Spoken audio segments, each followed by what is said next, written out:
Yeah, but everyone hears for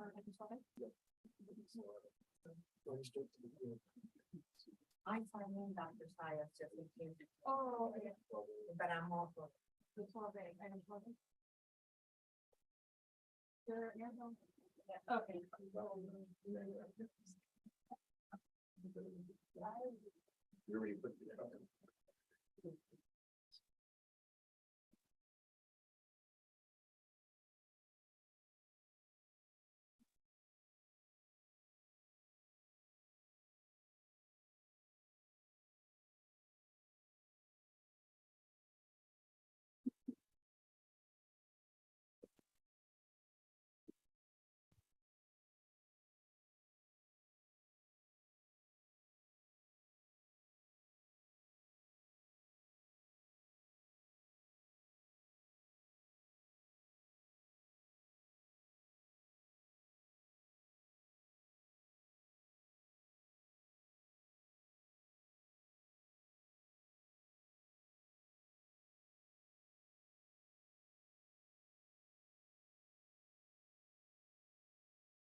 Roger.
Are you waiting for anyone to be on, Erica?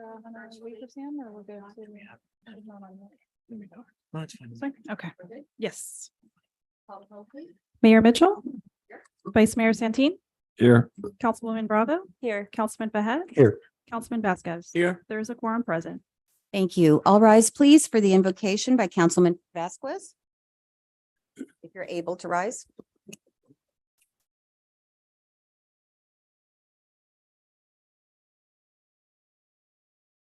Heavenly Father, we gather here in your presence to ask that you provide us with the wisdom and peace needed as we conduct the business of our beloved city. Lord, nourish us with your guidance so that we may act in a thoughtful manner with an open mind and a sense of fairness for all as we deliberate a host of ideas in the name of the residents of Miami Springs. Dear, guide us, dear God, to have the courage and determination to do right by all.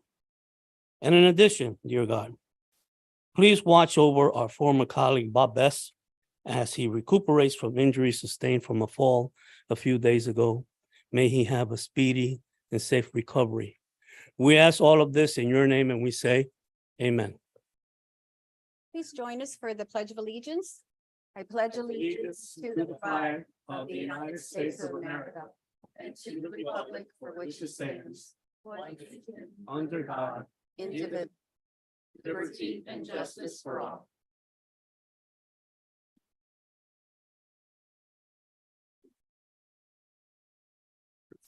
Welcome, everyone, to our August 14th meeting, council meeting. It's great to see so many faces, friendly faces in the audience, and to those of residents and other friends that are joining us virtually, we want to welcome you also to the meeting.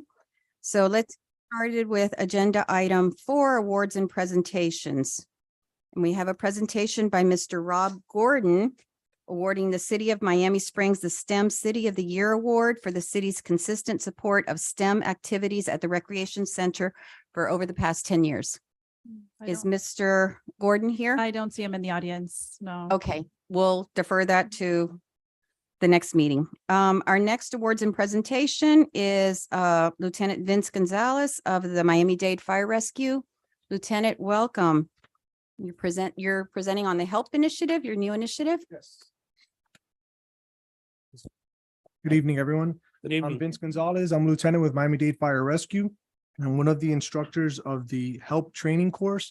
This idea was brought forward by Mayor Cava, and in association with Miami-Dade Fire Rescue, we want to allow every civilian, every resident that we have to be a quote unquote first responder.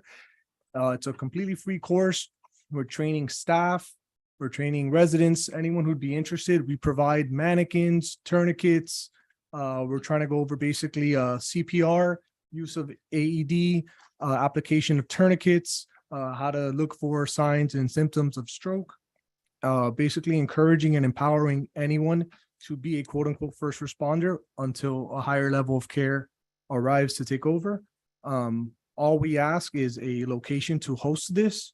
We could accommodate up to approximately 20 to 40 people. If it's for staff, we're also able to do it weekdays during business hours if the city allows for the staff to take part in the course.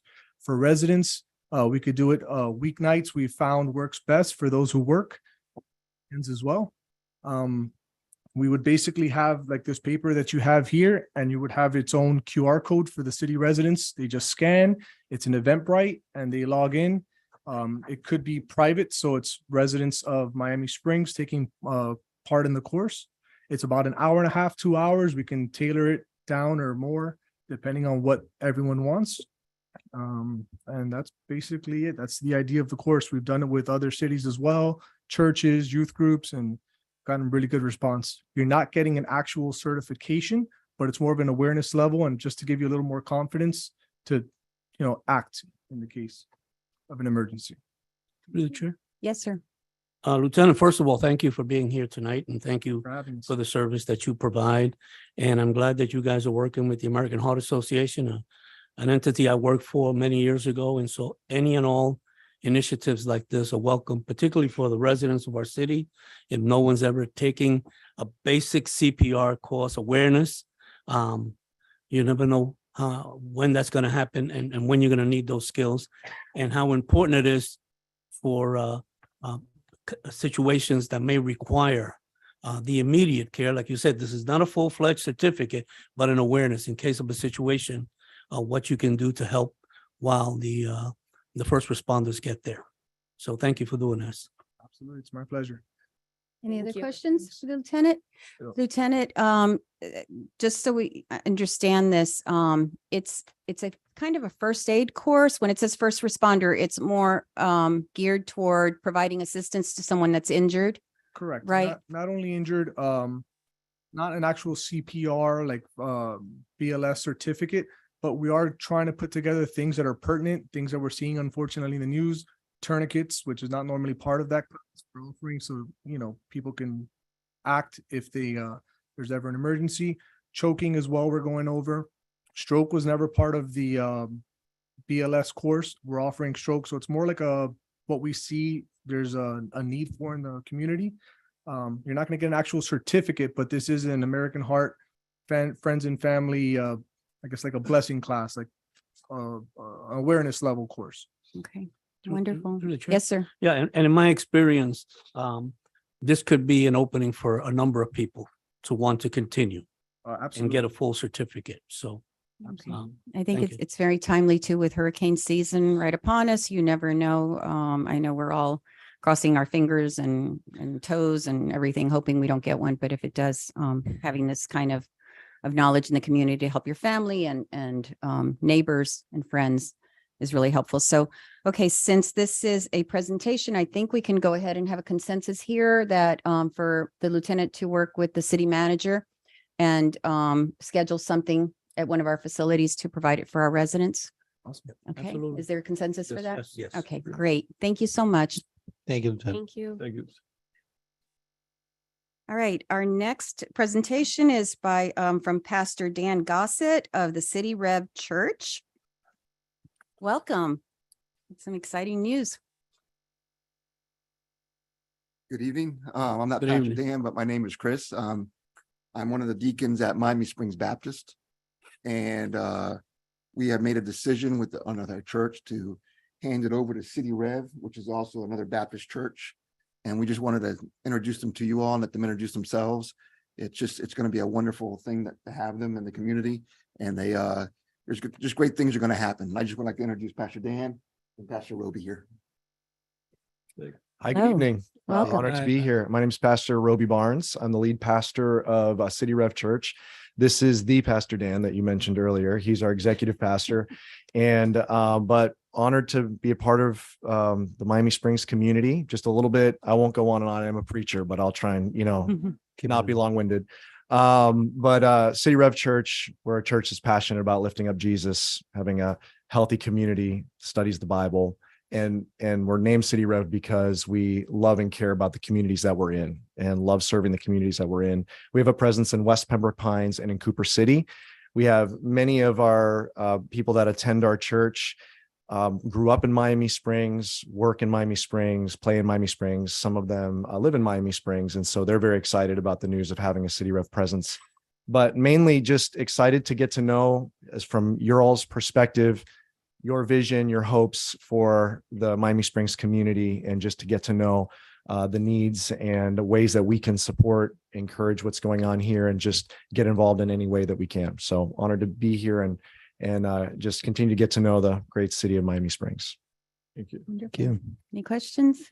I just want to welcome you on behalf of our city. The Baptist Church facility is a beautiful, beautiful facility right there on Westward Drive, and we're really excited that I know, along with Chris Anderson, the deacon, and the other members of the Baptist Church, that you're going to be doing something so wonderful with that facility. It's we look forward to your presence here and being involved with. I know you have some youth programs and different things that you want to get started. So just welcome and thank you for letting us know. Absolutely. Appreciate it. Thank you all. Thank you. Thank you. Thank you. Okay, so we're going to move to agenda item 4D, which is the Yard of the Month Award for 2023. And is the Sandoval family here? Hello, come on up. This month, and this is our Parks Board, that every month they select our Parks Advisory Board members. Every month they select a home in Miami Springs as to receive the Yard of the Month Award for the beautiful landscaping and yard that they provide. We're very excited about that because you make our city beautiful. You encourage your neighbors. I know it always kind of lights a spark on neighbors to The best get out there, neighbors you right? can Right. have. I So, mean, the best. so we're really excited to present you with the Yard of the Month Award for July 2023. And your address is 1160 Heron Avenue.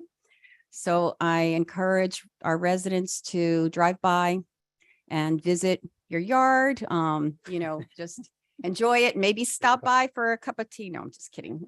I know. And one of our police officers as well. Yes, and that's right. And He has we're very, friendly skills on the yard too. that's right. That's right. So let's take a photo. We have a certificate to give you.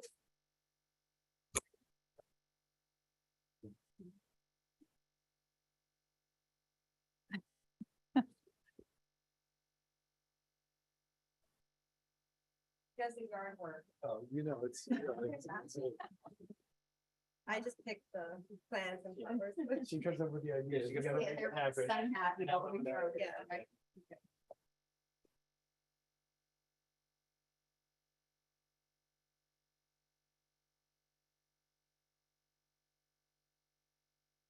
Thank you. Thank you so much. Thank you so much.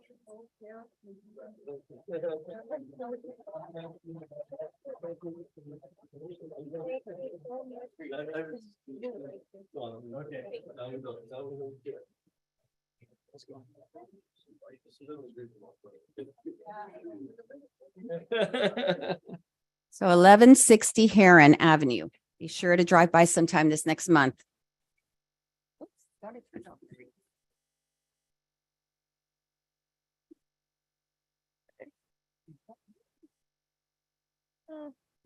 There's so many phones up here, God knows. I turned off my radio. It's fine. All right, so let's move to open forum. We don't have anyone signed up to speak at open forum, Erica? No, Mayor. No, we don't. Okay. I know we do have some people signed up to speak under one of the agenda items, so we'll wait till we get there to have you come up. Okay, next agenda item is approval of the council minutes for the May 15th workshop, the June 29th regular meeting, and the July 20th special council meeting. Mayor, motion to approve 6A, B, and C. Second. All right, any discussion? Call the vote, please. Vice Mayor Santin, Yes. Councilwoman Bravo, Yes. Councilman Behet, Yes. Councilman Vasquez. Yes. Mayor Mitchell. Yes. The motion carries. Okay, we'll move to the consent agenda, which are the items under 9A, B, and C. Is there any item that a council member wants to pull out to discuss individually? Okay, do I have a motion? Motion to approve 9A, B, and C, please. Second. Any discussion? Call the vote, please. Vice Mayor Santin, Yes. Councilwoman Bravo, Yes. Councilman Behet, Yes. Councilman Vasquez. Yes. Mayor Mitchell. Yes, The motion carries. thank you. We'll move to agenda item 11, new business, and we have 11A, resolution. Tammy or Roger?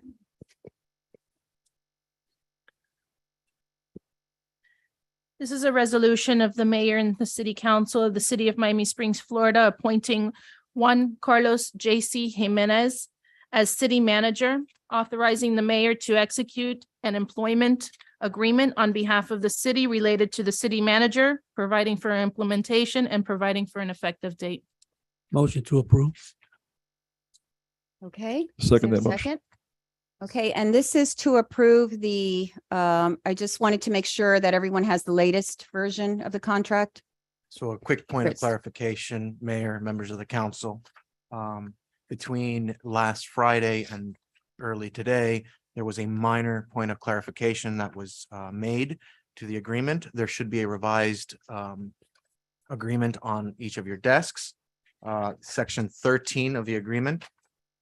The indemnification clause was amended to add the addition of language stating to the extent permitted by law and as limited by section 768(28) Florida statutes for tort actions, the city shall defend, save harmless, and indemnify the city manager against any tort, professional liability, claim, or demand or other legal action arising out of an alleged act or omission occurring in connection with the performance of the city manager's duties, so long as the city manager is acting within the scope of his employment, and the addition is here, and not in violation of law. Okay. And the remainder of this provision remains the same. Okay, and just to clarify, could I get a new, on this latest revision, motion to approve this? The amended. Amended. The amended, yes. Motion to approve. Okay, is there a second? I second it. Any discussion? Okay, Through the chair, yes. I'm yes, ma'am. sorry, for the purpose of discussion, it wouldn't be to change anything or make any amendments to the agreement, correct? Or, You can bring that up. You can bring it up. And if there's consensus to change it, then it would get changed. okay. There was a couple of things here that I wanted to look at. Let me see, it was page 3, section 4, item C. We have here where we have the sum of severance pay equal to 4 weeks. Then we go on to 6, then we go on to 7, and then 12. And I know on the first agreement that we received, I know that there was negotiations and I couldn't really be involved in that. So I wanted to kind of like steer clear, but I guess this is the only time that I can really talk about this. I wanted to know, in the original agreement, it was showing as 4, 5, 6, then 8. So we jumped up.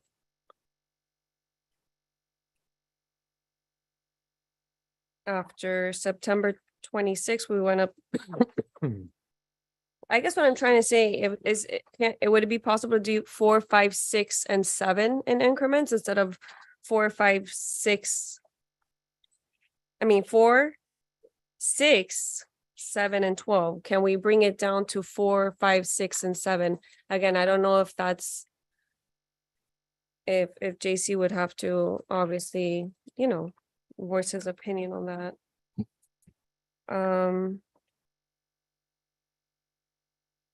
Section 10B, hold on.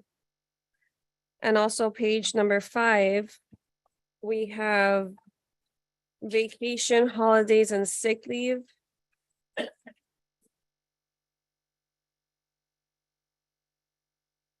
The original one we got did not have a number. I see that we solidified it at 272 hours, which is over 7 weeks, and typically a paid vacation accrued. Which section are you I'm at? sorry, Section 10B. section 10B. Uh-huh.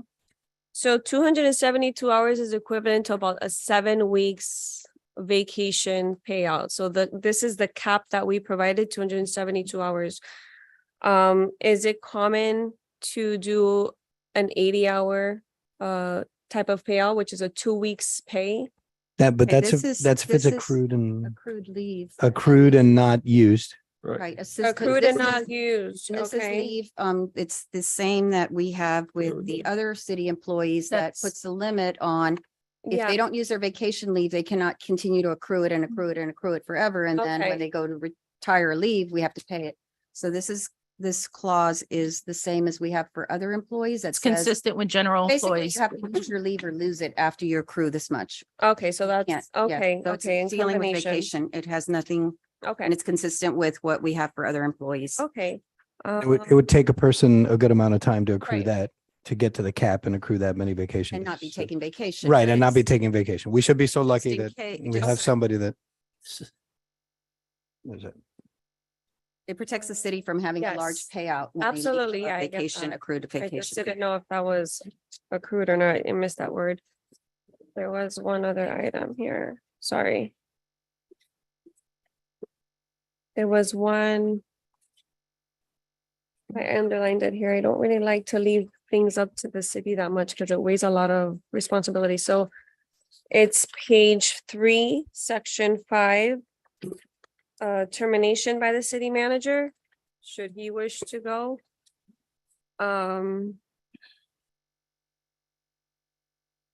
What's the letter? I'm sorry. 3, 5 what?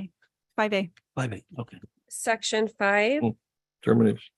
A, correct. Mhm. If he wishes to leave, would that be the same type of cap? Because it says unused vacation time. And it would still be The no same more than thing. that. Okay, If he's perfect. accrued up to that, he would Okay. be paid, correct me if I'm wrong, Rob, That's what it Roger, is? like Okay. any employee, you up to that, but if he's accrued more than that and Okay, resigns, he perfect. he And won't get that. then letter B, the last sentence where it says the city manager shall not be entitled to receive either severance payment or vacation or sick leave. Unless, this is the verbiage that I'm a little bit, I don't really care for that there. Says unless the city council authorizes a payment for accrued unused leave. I'd rather just leave it up, and for me, I'd rather leave it up to the solid verbiage before that last sentence and relieve the liability of a council coming together to see what it is that we want to pay out as an accruement. You understand what I think maybe Roger, you can tap it, because I don't want to be, it's either it's this or it's that. I don't really want to leave it up to the council because that can Yeah, so this is definitely a point that would have to be negotiated with JC. I will say my employee from my labor division is here, or my employee, I'm sorry, my colleague, Sam Soto, is here from our labor division and can answer any questions in regards to any severance payment. But generally, we don't want to limit the council's ability to provide this severance pay or any sort of benefit in this type of event. I don't imagine that the council will elect to use that, but I just don't know what type of example, if there's any that we would fall into this, should we have to exercise this authority. I can't imagine a particular scenario. Yeah, What comes to my mind is if, God forbid, the city manager may have some type of major emergency and the council wanted to, what do you call it? Provide some sympathy. but this is if it's the term, like if the city manager plans to leave on his own. It's not Correct. Yes. even done some, okay. Well, this is, if he plans to leave on his own, he doesn't get these things, but we can decide, future councils can decide, to grant it, I guess, like Roger said, should there be some sort of Yes. emergency that we want to, and it doesn't mean that future councils would say 100%, but they might say, 2 weeks or whatever of. But isn't that already kind of stipulated in the other items with the 4, the 5, 6 weeks? So the 4, 5, and 6 weeks of severance pay is in the event that the city council terminates JC. This Okay. is anticipating a voluntary resignation. Okay, I guess maybe I was looking for something more of a schedule for that as well. I don't know, that's fine. So there's nothing we can do about, Basically, Councilwoman, my understanding is, and Roger, I'm saying this so that you clarify it for all of us, is if our city manager resigns, that's it. However, he gets his accrued leave and whatever. However, the council, whatever council is sitting here, could, should they decide to say, just in addition to your accrued leave, we'll allow something else, and that would be just based on probably what I anticipate is a humanitarian situation. But we're not providing anything here. We're just giving future city councils, which is, I think, is an important thing for us to do. Sometimes it's allow, it's hard to plan for everything, but to allow future city councils to have that kind of a little bit of wiggle room on things that it doesn't require a whole rewrite of something. And that's all this is, or at least that's all I interpret this to be. I think you are correct, Mayor. and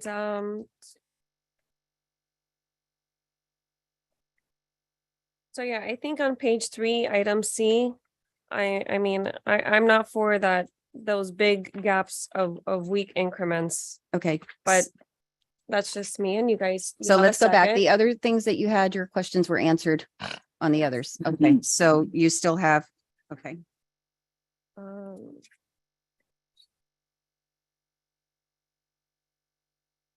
I didn't understand what the concern was with 5C. Can you repeat that? 4C. Oh, Is it 4C? I thought she was. I That thought you were was talking- 5C. Which one is it? So review for us with the concern, this last one. I'm sorry, Councilwoman, Wait, which one is it? She's looking for now. I'm sorry. Page 3, letter C, it's section 4, item C. So 4C. Severance, the week Right. of severance. So if you got the original agreement, that was, it was preliminary. It was a preliminary agreement that was given. On that agreement, you had, let me go back to it, because I have it here to compare, because if not, I wouldn't know. You have, it went in for, without cause, 4 weeks, then it went up to 5, then it went up to 6, then it went up to 8. And what we're proposing is 4, 6, 7, and 12. Okay, and let me explain this. That was our original contract when I was negotiating with the city, with our city attorneys Oh, I in didn't know preparation of the contract. Okay, so that was the initial one that was, and again, what we've been doing is contract negotiations. We're in the process of contract negotiations. That was the initial one that was presented to the city manager. And it was through our city attorneys. I was just involved in reviewing, and agreeing to what would be presented. And then it's a negotiation back and forth.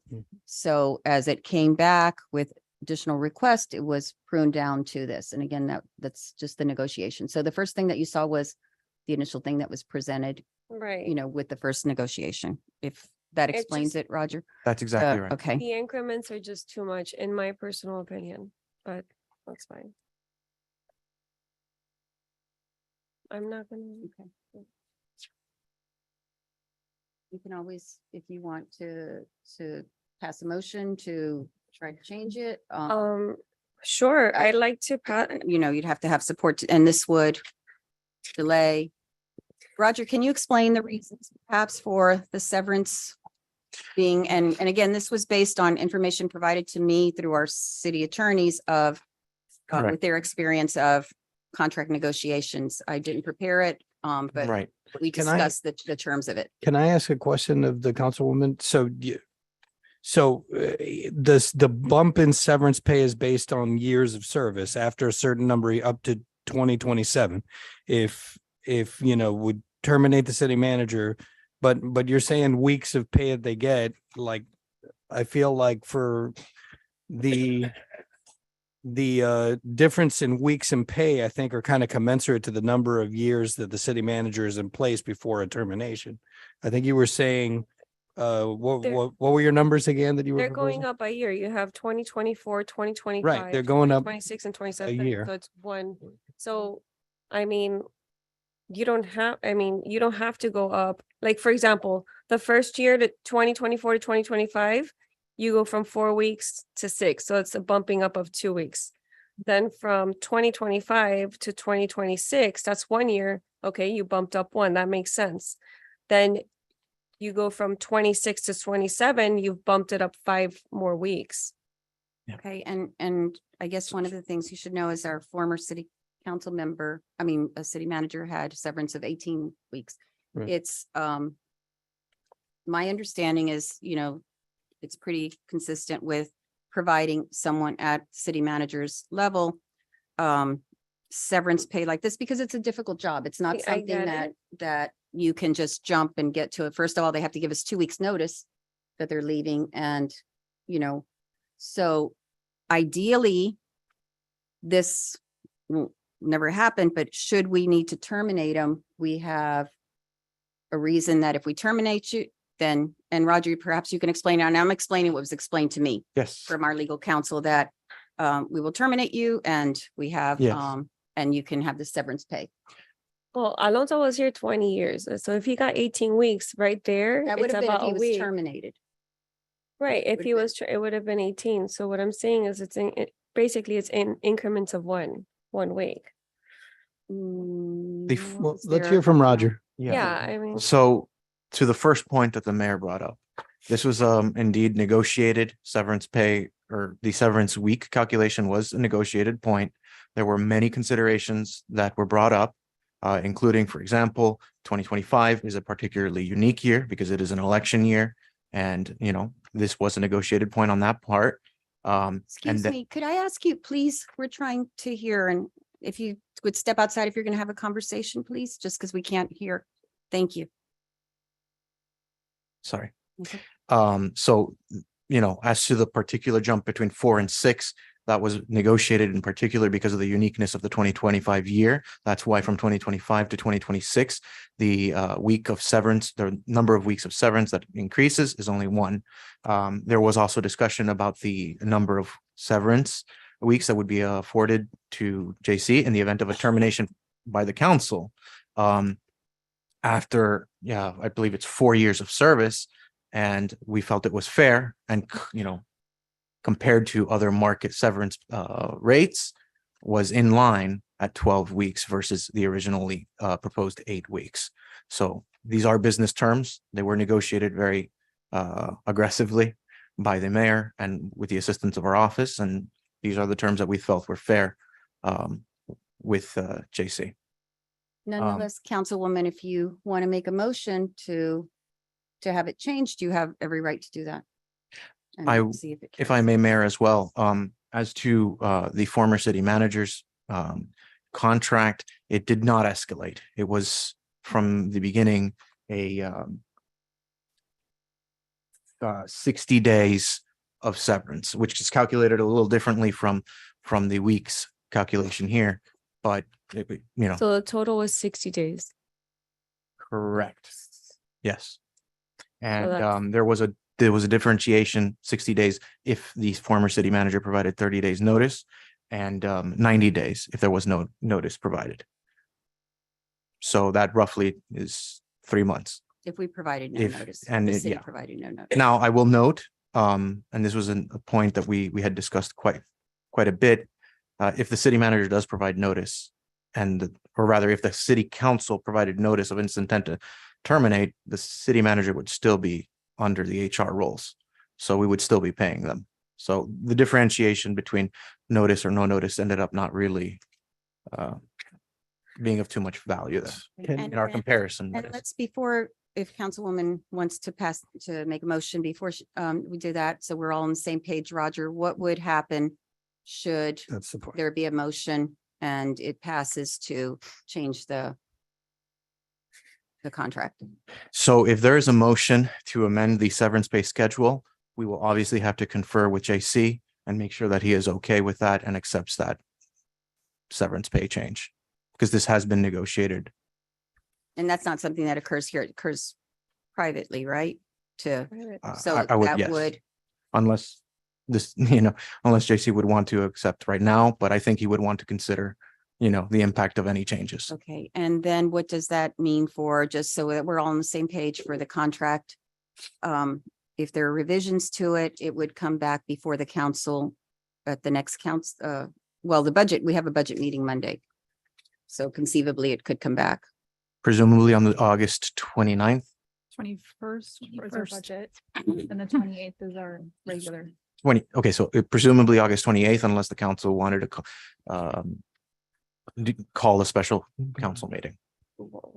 Mayor, I wanted to make the point. It strikes me that if the maximum number of severance pay weeks is 12, and that's 6 less than what the previous city manager was getting, I'm less concerned about the ramp up. I mean, particularly it starts off kind of low at 4 weeks and then it ramps up and it gets to 12 at 4 years. That's still less than what the previous city manager was getting. I would favor, and since this has all been negotiated as part of within the context of the entire agreement, I would favor just leaving it the way it is so that we can, get moving forward and not kind of have this speed bump in terms of negotiating and getting the city manager in place. And basically, we're talking about 1 week. I'm is not your- gonna make a motion to change this. I mean, I can make a motion on some other items, but I know that we are pressed for time here. So I'm not gonna nickel and dime something that's, Okay, a year's worth of looking at the end of the day. all right. Any other discussion? We have a first and a second. Yes. Okay. Call the vote, please. Vice Mayor Santin, Yes. Councilwoman Bravo, Yes. Councilman Behet. Yes. Councilman Vasquez, Yes. Mayor Mitchell. Yes. The motion carries. Okay, welcome to our new city manager. JC Jimenez. JC, briefly, do you want to just come up and say a little bit? And it's an ongoing, and he knows, I know there's JC Gonzalez, JC Bermudez, JC Ramirez, so he knows. I'm just going to call him JC because somehow JC goes with a lot of other names and we. Okay. No, Yeah. I can't hear you. There we go. I just wanted to thank you for this opportunity. I've already met with a number of you and met with the Rotary as well. I look forward to meeting all of you. I want to listen to your vision for the city, and I'm ready to hit the ground running. I already started, met with staff already unofficially. Of course, I can't hold dual office at this point. But I met with staff, laid out some expectations, had a discussion with them. And Miami Springs is in great hands, and it's a great city, and it's only going to get better. I assure you, an open door, open mind, and like I was telling you, the Rotary Club, I welcome all ideas, good ones and bad ones. We all have them, and the important thing is to share them, get them out, so we can see what we can and cannot do, and together we'll make this city even better. So thank you so much for this opportunity. I can't wait. And September 5th, I'll be here first thing in the morning. Wonderful, Thank you. JC. Let's take a Thank you, photo JC. while we have the opportunity with our new city manager.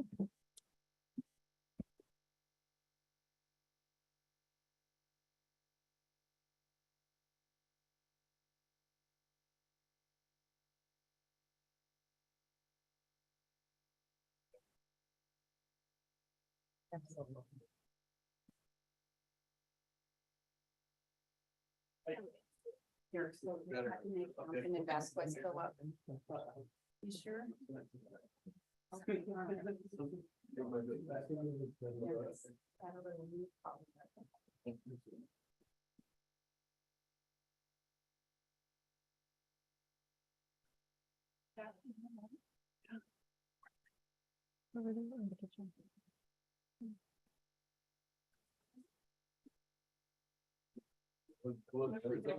We usually bring their-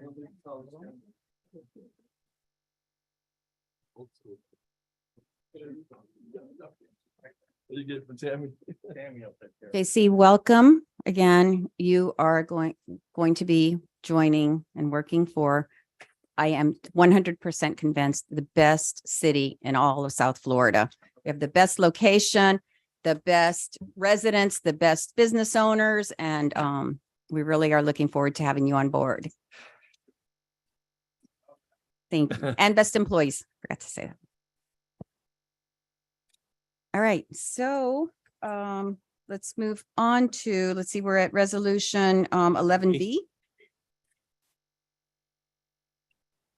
This is a resolution of the City Council of the City of Miami Springs, Florida, providing for the collection of garbage, trash, and recycling services fee using the uniform method of collection of non-ad valorem revenues, providing for maximum fees for garbage, trash, and recycling services, directing the preparation of a preliminary assessment roll, establishing a public hearing to consider the imposition of garbage, trash, and recycling services fees for the fiscal year beginning October 1 of 2023 at the maximum fees, directing provision of notice thereof, providing for severability and an effective date. Roger, did you want to explain Yes. something related to that? So, council members, mayor, in June, you'll recall that you adopted a resolution establishing and setting revised solid waste and recycling fees. In our due diligence after, we were made aware that the county has not been providing or is no longer providing a notice of garbage fee increase hearings for municipalities. Now, under Florida statutes, there is a requirement that prior to increasing special assessment fees that are collected through the non-ad valorem process, there be notice provided to the residents in a newspaper of general circulation and also mail notice provided to the residents. So the item before you today is sets a hearing date for September 11th. It's going to require the calling of a special council meeting at 6:45 p.m. prior to your budget hearing. And it will provide for the hearing date, the time, etc., in order for you to officially confirm the new solid waste fees. In addition, this item sets a maximum rate of solid waste fees. The city council is not adopting those maximum rate fees today. The maximum rate fees are established this year in order to avoid future notice issues for about 5 years, I believe, was calculated by our finance director, so that from now on, we can adopt these fees in the near future without having to reset these hearings and issue a very costly mail notice and newspaper notice. If you have any questions regarding this item, I'm happy to answer them. My colleague, Lori Smith-Lala, is also on the line to answer any particular questions you may have about the Florida statutory process and the notice requirements for collecting special assessments through the non-ad valorem method of collection. And obviously, the finance director is here to answer any questions regarding the calculation of that maximum fee that will facilitate our adoption of future rate increases should the council need to, and should the council approve in future years. Yes, sir. Mayor, so it's not guaranteed that they'll get to the maximum fee, right? That's correct. Okay, all right, so it's like a cap, just to make the process easier in the event that the fees need to go up without having to notice and do all of that expensive stuff that we're gonna do. Okay, Yes, I would compare it to kind of like the millage cap. kind of in like that the sense. millage cap, right? Thank you. So through the chair, just to be clear, this is something coming through the county. This is a regulation that we cannot avoid. Just So these regulations are Verify not that. set forth by the county.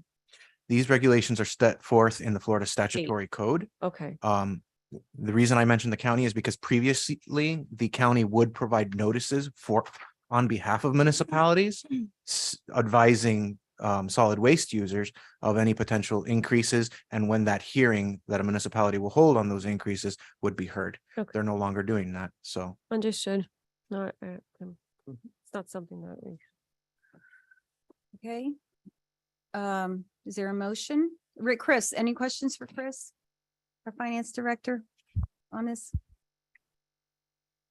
there a motion? Motion to approve 11B. I'll second that. Okay, we have a first and a second. Any more discussion? Call the vote, please. Vice Mayor Santin, Yes. Councilwoman Bravo, Yes. Councilman Behet, Yes. Councilman Vasquez. Yes. Mayor Mitchell. Yes. The motion carries. Thank you. Thank you, Chris, for being here. Sorry, I have to adjust my paper here. Okay, so we move to resolution 11C. This is a resolution of the mayor and city council of the city of Miami Springs, Florida, approving a first amendment to a continuing professional services agreement with Calvin Giordano and Associates, Inc. for general planning and zoning services to increase compensation by $11,000 for fiscal year 22-23, providing for authorization and providing for implementation and for providing for an effective date, which requires a four-fifths vote. So if we have any questions, I have Sylvia Vargas here in the council chambers to answer any questions. But basically, this is just when you had approved the original agreement, when CGA came aboard, we had approved up to the authority of the city manager at the time, which is 20,000. They have been performing regular day-to-day planning services. Physically in the office on Wednesdays, but as well during the week, just via email and by phone. So this 11,000 will just carry us through to the end of the fiscal year. I would say that it's not anything that they're going above or out of the ordinary in what they're doing on a day-to-day basis. It's just that we only approved originally what the manager could approve have the authority to at that time, and now we're just coming back and kind of adjusting this increase to the contract to carry us through to September 30th. Sylvia, I know you're going to speak a little later on agenda item, what is that? 12B. So Yes. this is really, let's keep the discussion on this to this resolution, and we'll have Sylvia. If you have any questions for Sylvia. Through the Tammy or chair. Roger. Yes, Sylvia, you want to come forward a second? Thank you. How are you? Okay, how are you? Good. I just want to, I have one question. The original proposal that we agreed up on, which was the original max amount of the 20,000, in that proposal, there was a scope of work, Yes. correct? And that scope of work, has anything changed while we're increasing this 11,000? No, not necessarily. There has been a lot of the scope. Let me put it to you in terms of sort of immersing ourselves in the workings of the city. Every city is different, obviously, so we have to learn the way that this particular city works in terms of procedures, in terms of organization, how we fit in, how do we coordinate and work with the different departments, where do we provide support. Establishing the work hours and the schedule. We're supposed to be here about a half day every Wednesday in person. The fact is that the workload is intense enough for us to actually stay, like the last time I was here, pretty much 8 hours rather than 4. So is not that there is a different scope, but there's more of the scope that has taken us to catch up. This is not unusual. My experience in other communities has been that the first few months are really, really intense, and then you fall into a rhythm, and you find, I think I mentioned in my memorandum, the point of balance of efficiency, right? And I think we're right about there. But those first couple of months have been very intense. This is no sleepy city. There's a lot going on. And I think that we're at the point where we see, where those areas are that we can work most efficiently in, making improvements. And also, one of the things that we did not know, two things. One was that there was a list of projects in the pipeline, but the majority of those were not projects that had gone to the point of having an application with the city where there would be a cost recovery account that we would draw from. So there's been a lot of meetings about those projects that are coming out of our day-to-day budget. Ordinarily, that would not happen. That would be cost recovery. So we're starting to push those projects forward, and we believe that we will be putting some of those expenses, or as much as is possible, on cost recovery moving forward. The other thing that we did not know, because we had, at least in our discovery, heard that the city had adopted EAR-based amendments to a comprehensive plan last year. But we received a letter from what is now Florida Commerce. What was that? The comprehensive plan was amended for the what is called the evaluation and appraisal review. You all adopted amendments in November of last year, so we thought that was the cycle that was due. Apparently, that was the previous cycle, and now we are in a new cycle, so we have to do it again. So there was a little bit of research that went into finding out, what had happened, why did we have to do it again, talking to, I guess then it was still DEO, and now it's Florida Commerce, and looking at the work that had been done before. This is part of our proposal for special projects, but a lot went into understanding why we had to do this now again. Okay, I can't remember because I don't have the agreement in front of me, but I do know that we were provided from your company a schedule of fees Yes, should ma'am. you have to perform certain items.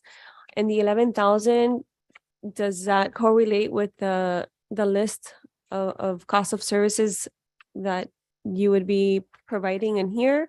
Or I understand that there's Yeah. been changes. I just want to know if this 11,000 mainly derived from obviously getting your hands wet, learning what our city is about, and then some of those costs on that sheet or schedule fees. The fee, are you talking about our hourly rates? That's the schedule of fees, or are you talking about the special projects list? I don't have Talking it in about the front of me. hourly rates that was in your original Right. contract, which is consistent with this. It is 11,000. consistent. That remains, is still the same rate schedule that we're using, and we're also finding efficiencies there, like the first couple of months, it took Alex and myself a lot of time to sort of get immersed into everything that Okay. we need to know, but now we are able to pass some of the permits, for example, to our colleague in the office who has a lower rate.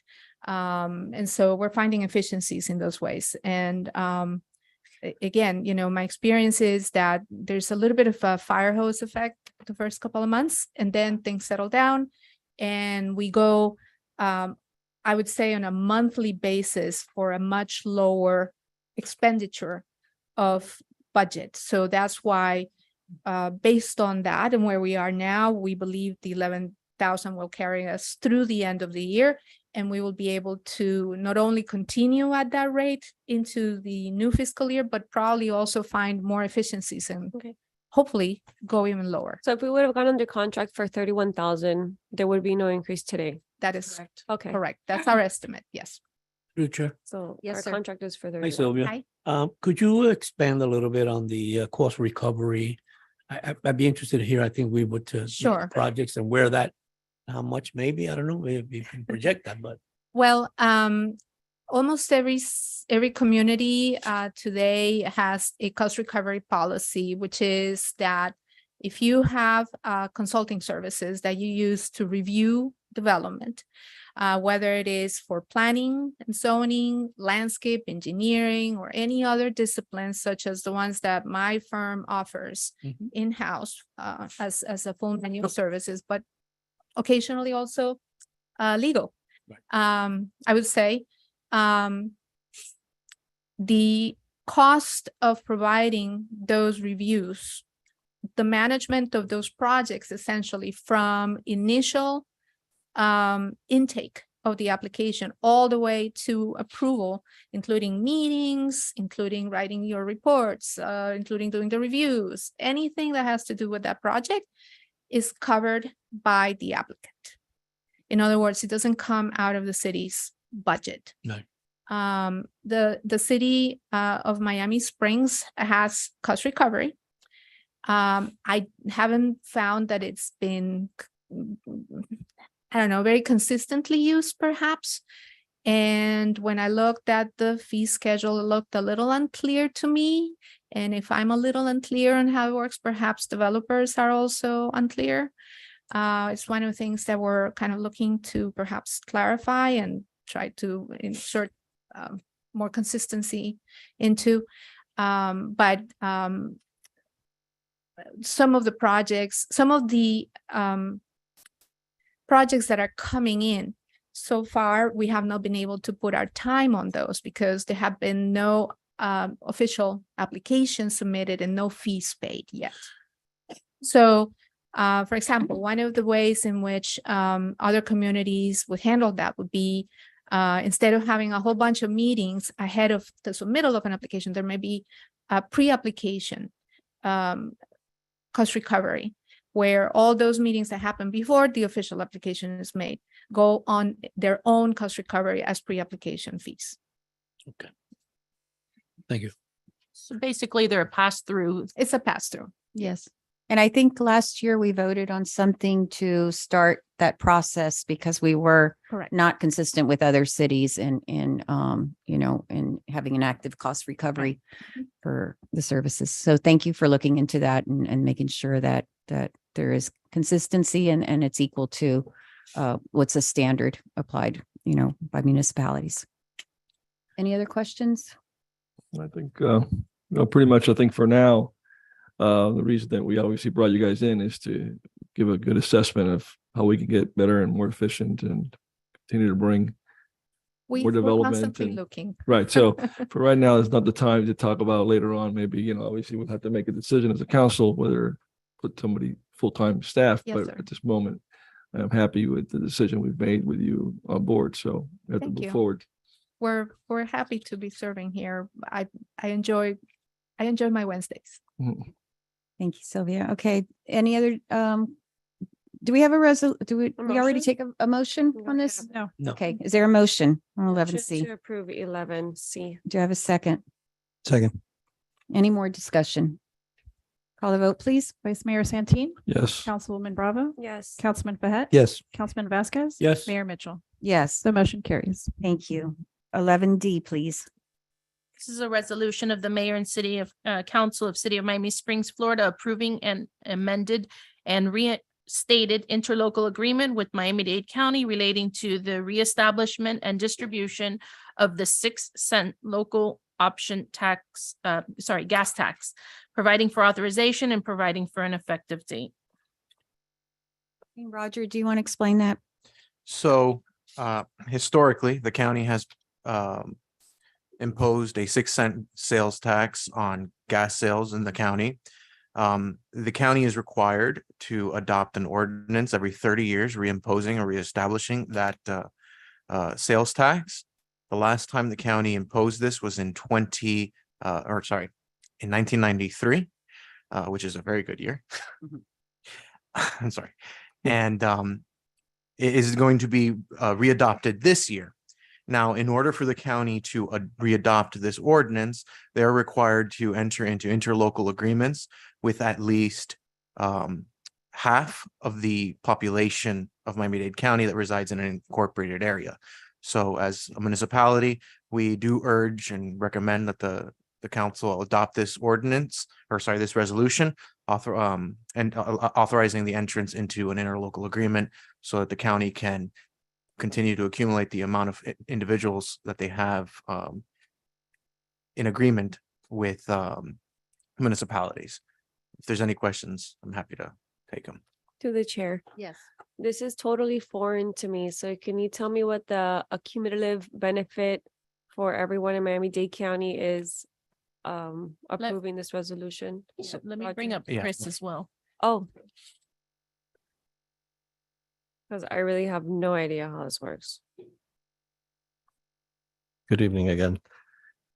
Basically, like Roger said, we get certain revenues from the state of Florida paid to us that are, like Roger said, they're county sales tax on people filling up with gas in their car. And this equates to about $261,000 of revenue from the county that we receive on an annual basis, local option gas taxes. Motion to approve. And my understanding is the county had a little hiccup this year, but they are honoring the Yes, municipalities' take on this because they yes. didn't pass this timely enough to collect the tax, but Mayor Levine Cava in a meeting assured us that she would honor what is owed to the municipalities Thank historically you, with this. Chris. Yes, Mayor, you're correct. I understand your language. Did you move to approve?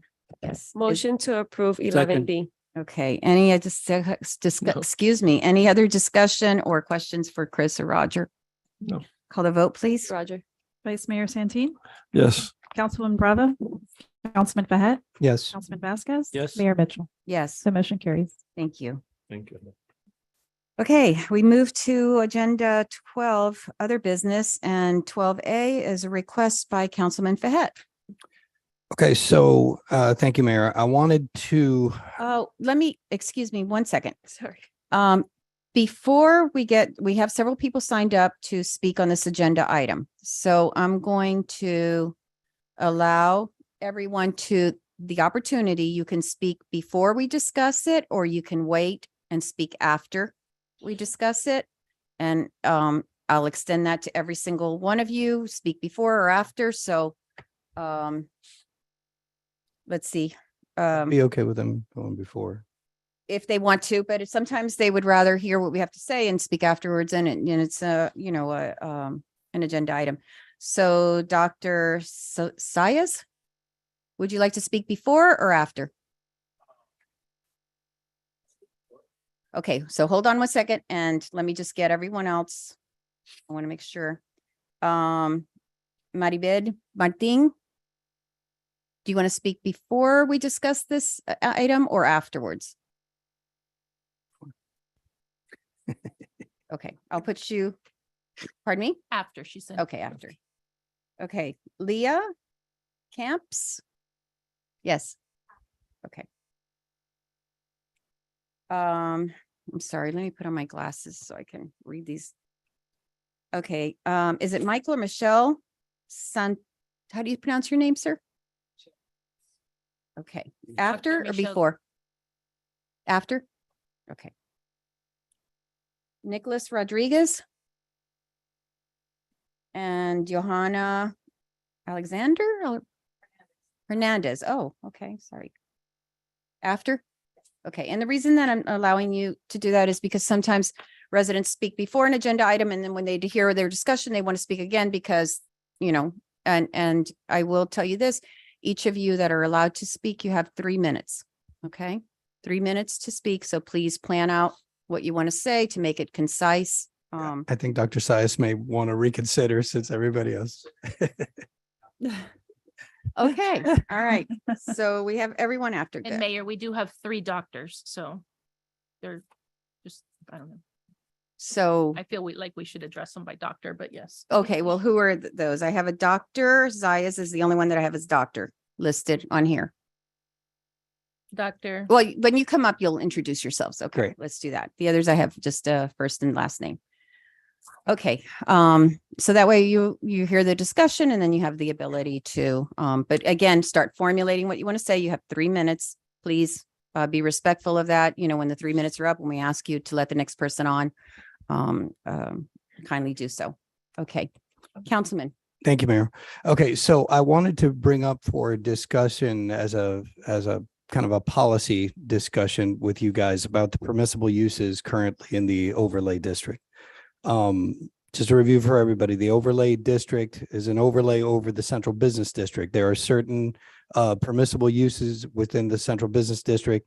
And if you read them, they're very kind of specific. Yes to this, no to that. It's just what the council agreed upon. And then the overlay district is over that. And currently what's happening with our overlay district is we have something that's kind of unfair because there are certain service retail establishments that are allowed within the overlay district, but they're grandfathered in. And then there are also exemptions. And I know that you guys know because we've all been briefed, but there are ways that they could be exempted from conforming to the permissible uses within the overlay district. Currently, the overlay district is only allowing restaurant and retail as permissible uses. And again, there are instances in which people that are within that same overlay district are changing their use. It's not a permissible use within the overlay, but it's allowed because of the ordinance because there are certain exemptions. But new construction is not exempt. The fact that you're allowing some service retail and not others is unfair to certain business owners, and I think detracts from what we're really trying to accomplish in that downtown area. I think the most important thing, and I was out there and not on the council when this district was being drawn up and when the project was being approved, but I remember that people, wherever you stood on like, yeah, we do want to attract a lot of businesses, and some people are like, no, stay away, leave it, leave us as a sleepy town. The fact is that now we've got it, and we've got as much as there's frustration over how long the project may have taken, like the project is now ours, and our stewardship is what's going to either make it work or not. And I have concerns that we could get to a point where we have a lot of empty storefronts. I see things that are being remodeling that's being done, and there are some properties that I wonder, like, are we going to end up with empty storefronts? Are we going to look like Sunset? Like, we have to make this work. And it's my understanding that we can decide as a council to open the strike zone, to use an analogy a little bit, and allow some retail service establishments to come in because I know that the developers there's people that are kind of mixed in terms of their feelings about the developer, but I think that for the city, I think it's going to be very difficult to fill those storefronts if we don't tweak a little bit what we allow as permissible uses, because you're not going to have 16 restaurants all competing against each other. I think it's and we've heard before here in the council, and I guess we're going to hear from them again afterwards. We've got local businesses that are wanting to come in, and they want to go into the newer, nicer properties. I think also just the idea, and I understand the spirit of the overlay district and wanting to take advantage of the density and wanting to promote businesses coming in and having a nightlife and having people walking around. I think something else is that when you talk about some of the businesses that are wanting to get in, service retail establishments help the parking, and I'm a big parking hawk because I know that that's something that we need to look ahead and deal with. But when you have offices like doctors' offices, those clientele come in, you've got a lunch crowd, it helps stir the economic business.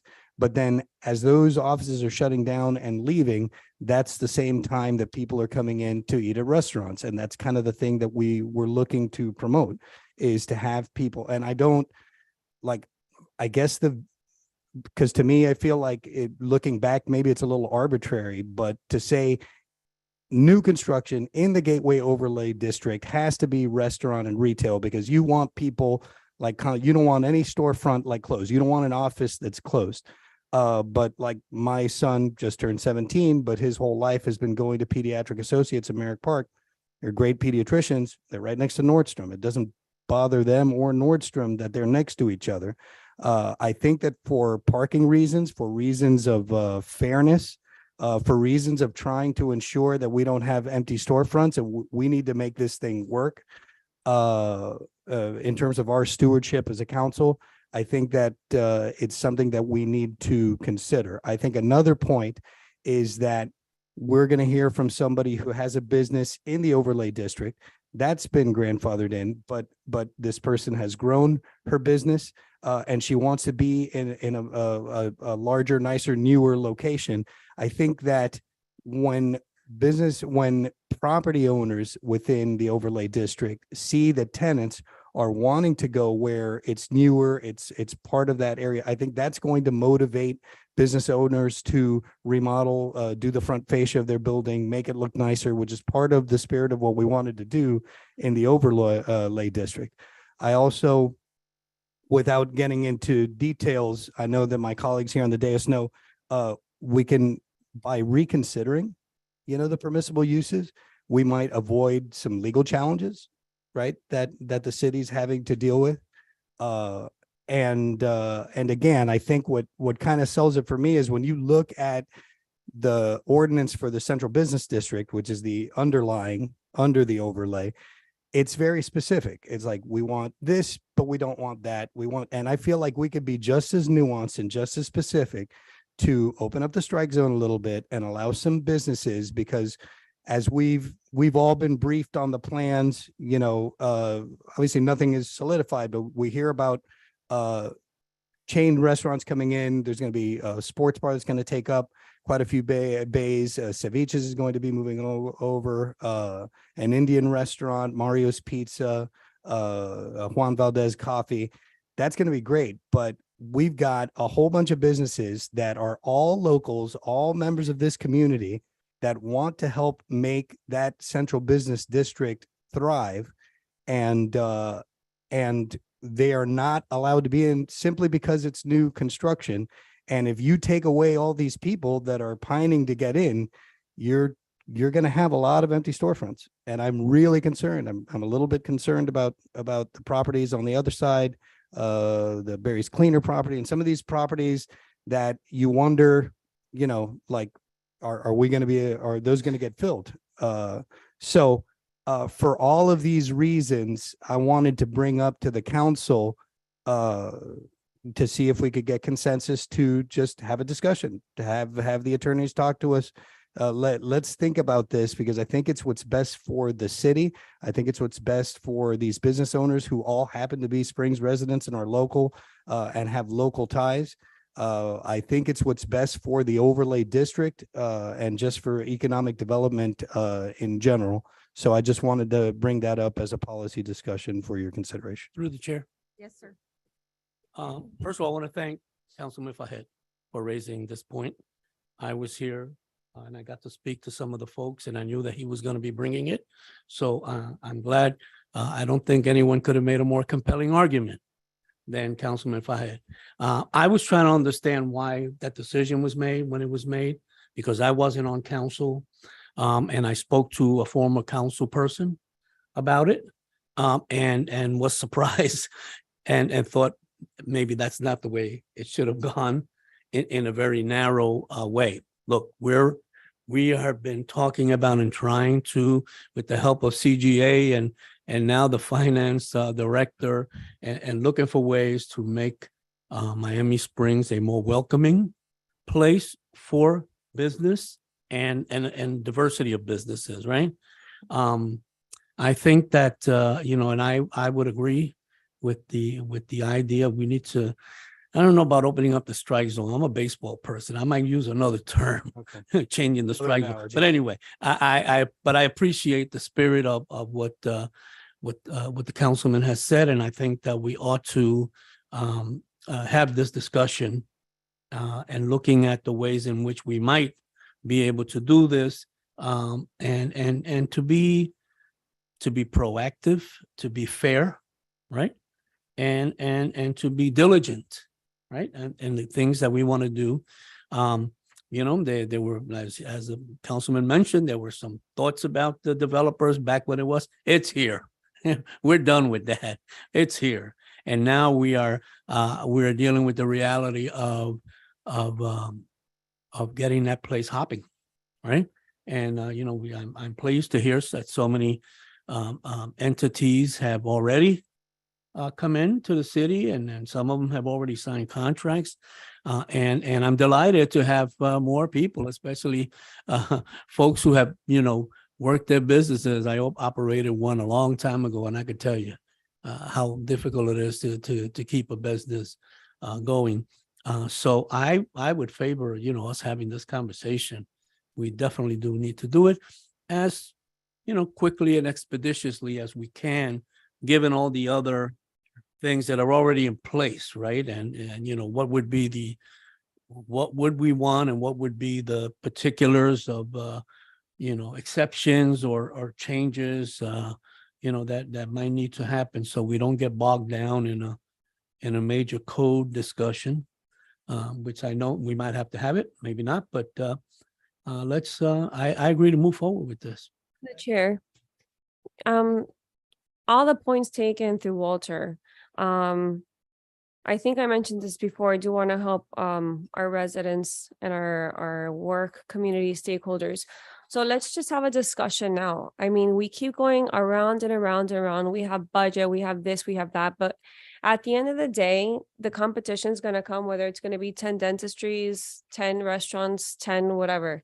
So my question is, these exemptions that are happening, what are these exemptions for exactly? Are they for a business that does not belong there and they're providing for exemptions? You're Or talking is- about the exemptions of the people that were grandfathered in that change usage. My understanding, and Roger, you can correct me if I'm wrong. There are people, when the overlay district was put into place, it says straight out, any new construction from the ground up has to comply with the permissible uses, which again, I would add in a way was arbitrarily set. They had a reason, but it was restaurant and retail only.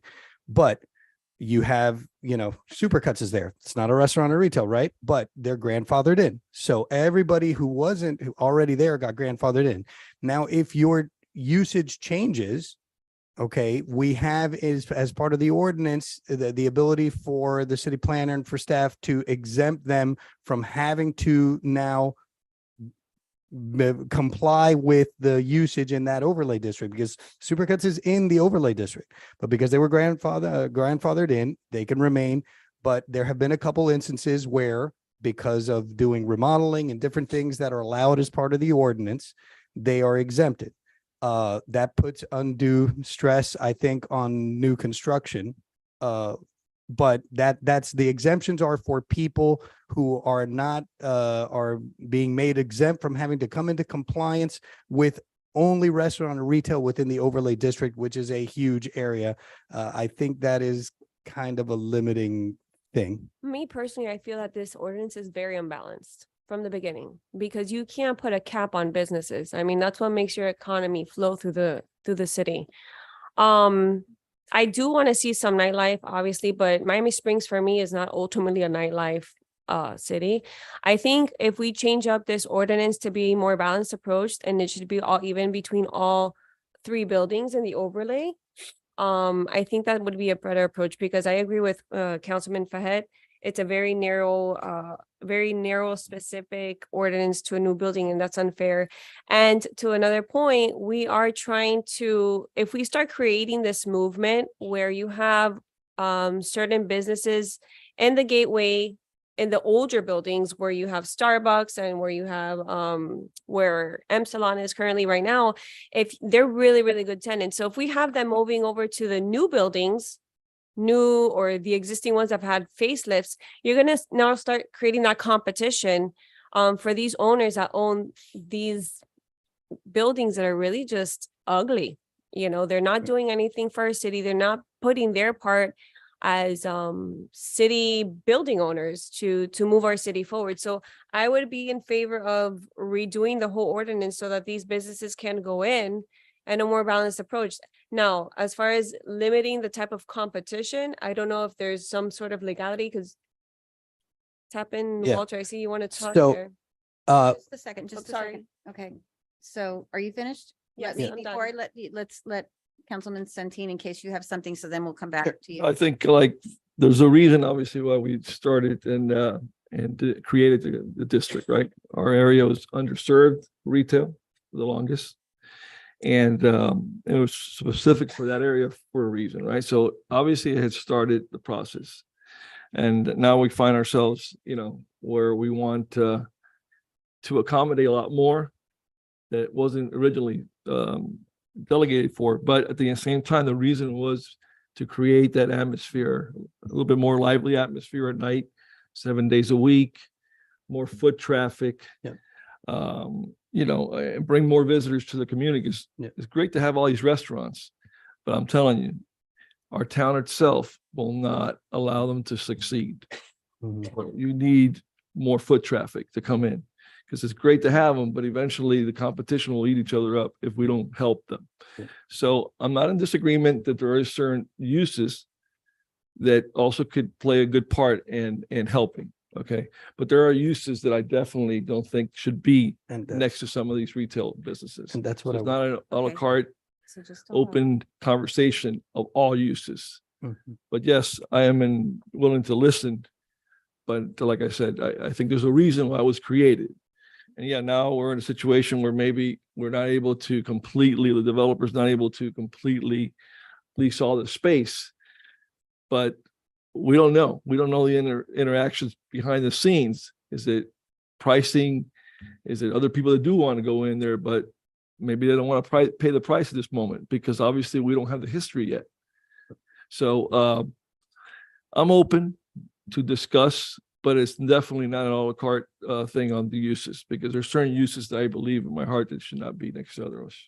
Okay, so let me, Councilman, before we go back to you, let me just, from listening to all of you, a few things that I just kind of want to, because looking around, I'm the only one that was on the council when the overlay, and I was new on the council, actually. I think it was within my first year or so when this was done. And I'll feed into some of the items that we've talked briefly and then let you continue. I'm totally for the discussion here. And first of all, I want to say it's our responsibility to be open to situations when we're on the city council and to be receptive to evolving needs. I mean, any community that doesn't, any city council that isn't willing to evolve is not serving the best interests of the city. So that's what we're doing here, is considering, the issues that are presented to us and evolving. Some of the things that I can tell you with the gateway of why you're asking. When the gateway was proposed, and the idea was, we were hearing from residents and from people that were interested saying it's the same old, same old. If you walk down Westward, it's the same old. There's 3 and 4 of the same businesses on, and I won't go into specifics, on one block. And you walk and it's this. And yes, you're right. Using the example of existing businesses, that they're allowed to exist. And the reason for that is that we don't want someone to say, we're coming in, we're taking it over, you got to get out. Okay, so we want businesses that were existing, like Ray's Taekwondo and Supercuts and all of these, if they want to stay, and the developer, and it's 2 different things, because Supercuts, that building has stayed the same. The other building with Ray's Taekwondo has changed significantly, right? But both businesses are still there because they want to be in Miami Springs. Absolutely. And that was important to us, to make sure that it's not something like, we've just changed this and basically they're going to kick everyone out and we want new businesses. No, we totally treasure and appreciate and value all of the businesses in Miami Springs, all of them. So that's why some of those things were allowed like that, so that existing businesses would not be kicked out. They were allowed to stay. Now, if you're clearing out a building totally and raising it and you're starting new, there's an opportunity to change. Okay. And there's an opportunity to, and the thought behind that at the time with the overlay district was to attract what we were missing. We could continue the same. And if we allow everything there, then that's basically what we allow in the CBD, you know, right now in Westward and the other areas, and it'll be the same old, same old. So the purpose of this was to say, this is what we're missing. This is what we hear from the residents. This is what we hear from other businesses of why they are not coming to Miami Springs, because we don't have that kind of central, you know, vibrant. And look, we're not talking about nightclubs. Obviously, none of us are there, but we're talking about promenades and part of the central business district. One of the things that we added was that when you build new, you have to have that overhang so that you can have tables outside for restaurants. Clearly, if we're going to have a medical practice, they're not going to have tables outside to do that, you know? So the purpose of that whole overhang, and that was something we required, was so that you would have that nightlife. So I want you to kind of, you know, keep all, and I'm just going through some of the points that you made of why, trying to explain it. Ultimately, I think it's everyone knows I voted against the project itself. It was a 4-1 vote, and I voted against it, and it has nothing to do with me being against development moving forward. I think all of us can agree that the downtown has never looked better. And if you think back to that theater property that was there, you know, what an embarrassment for 40 years. So it's never, I was certainly never against the development. I was against some of the negotiations that took place in order to approve the you know, I felt we could have done better for our city, and that was it. But again, a negotiation, you know, this is a democracy. It's, you know, a 4-1 vote carries it, and the other council members were happy with that. And, you know, and that's fine. That's how things work. So the other thing I want to mention is, and that's why some things were grandfathered in. Okay. And the idea with that is that eventually over time, not everything changes overnight, but over time, as new things happen, the same with a lot of our codes. You know, you don't have to replace your windows to put in hurricane impact windows, but if you're going to put in new windows, you have to put them in. So eventually over time, things improve, right? And the community improves. So, one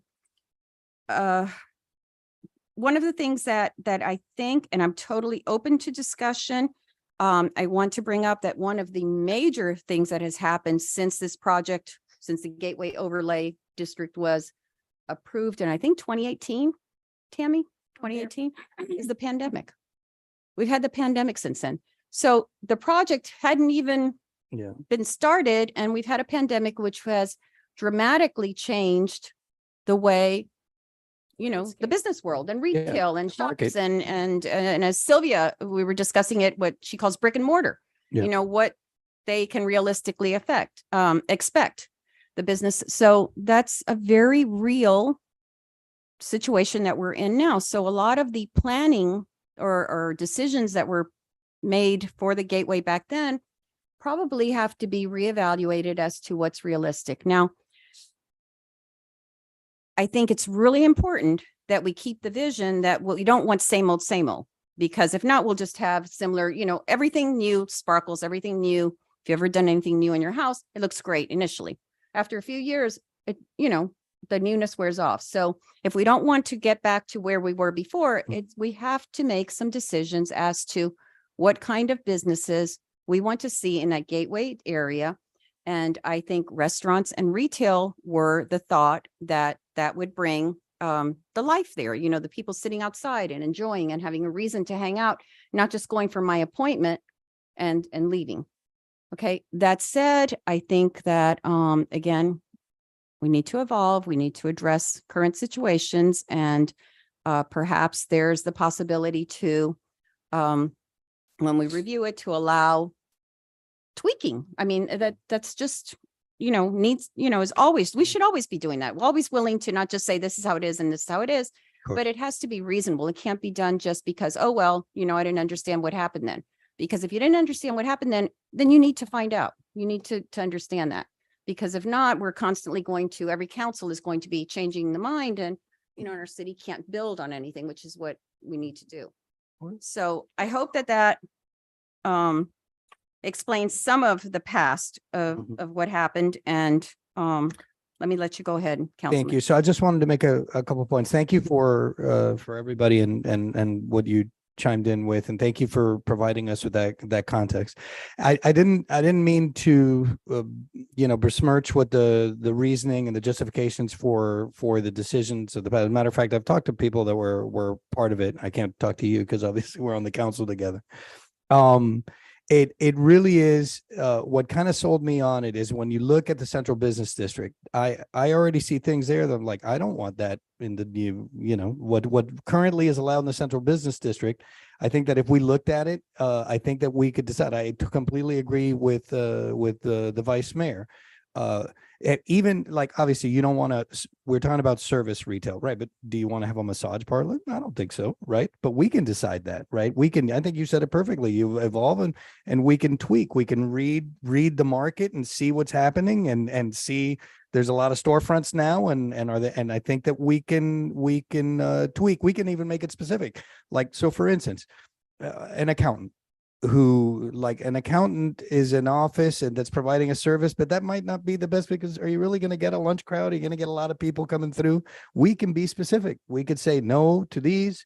We can say yes to some of these, and we could tweak it to allow, and I understand why I thought it was the right thing to grandfather people in. I think that the way the ordinance is written, I think we give exemptions, we incentivize for people to remodel and maybe like beautify the fascia, which I think is a good thing. But if uses change, they're supposed to comply with the overarching, with the overlay uses. But all we're talking about here, I know that the councilwoman said, redo the whole ordinance. To me, this is a really specific thing. It's right. No, I get it. I know you didn't mean it that way, but I just wanted to just clarify. We're talking about permissible uses. And I think that the people that came before us and you served on that council had a vision and did a great job and wanted to promote. And as things have changed, I think that it's our responsibility. What strikes me, we've got 4 businesses that are ready to go in there right now. That the only thing they're waiting on is for them to be allowed to be in there, including one that's a little trickier in terms of legalities, right? And I think that it warrants us getting kind of guidance from the council and kind of lay it out, and we all come up with our ideas and like, this is our time now to kind of tweak.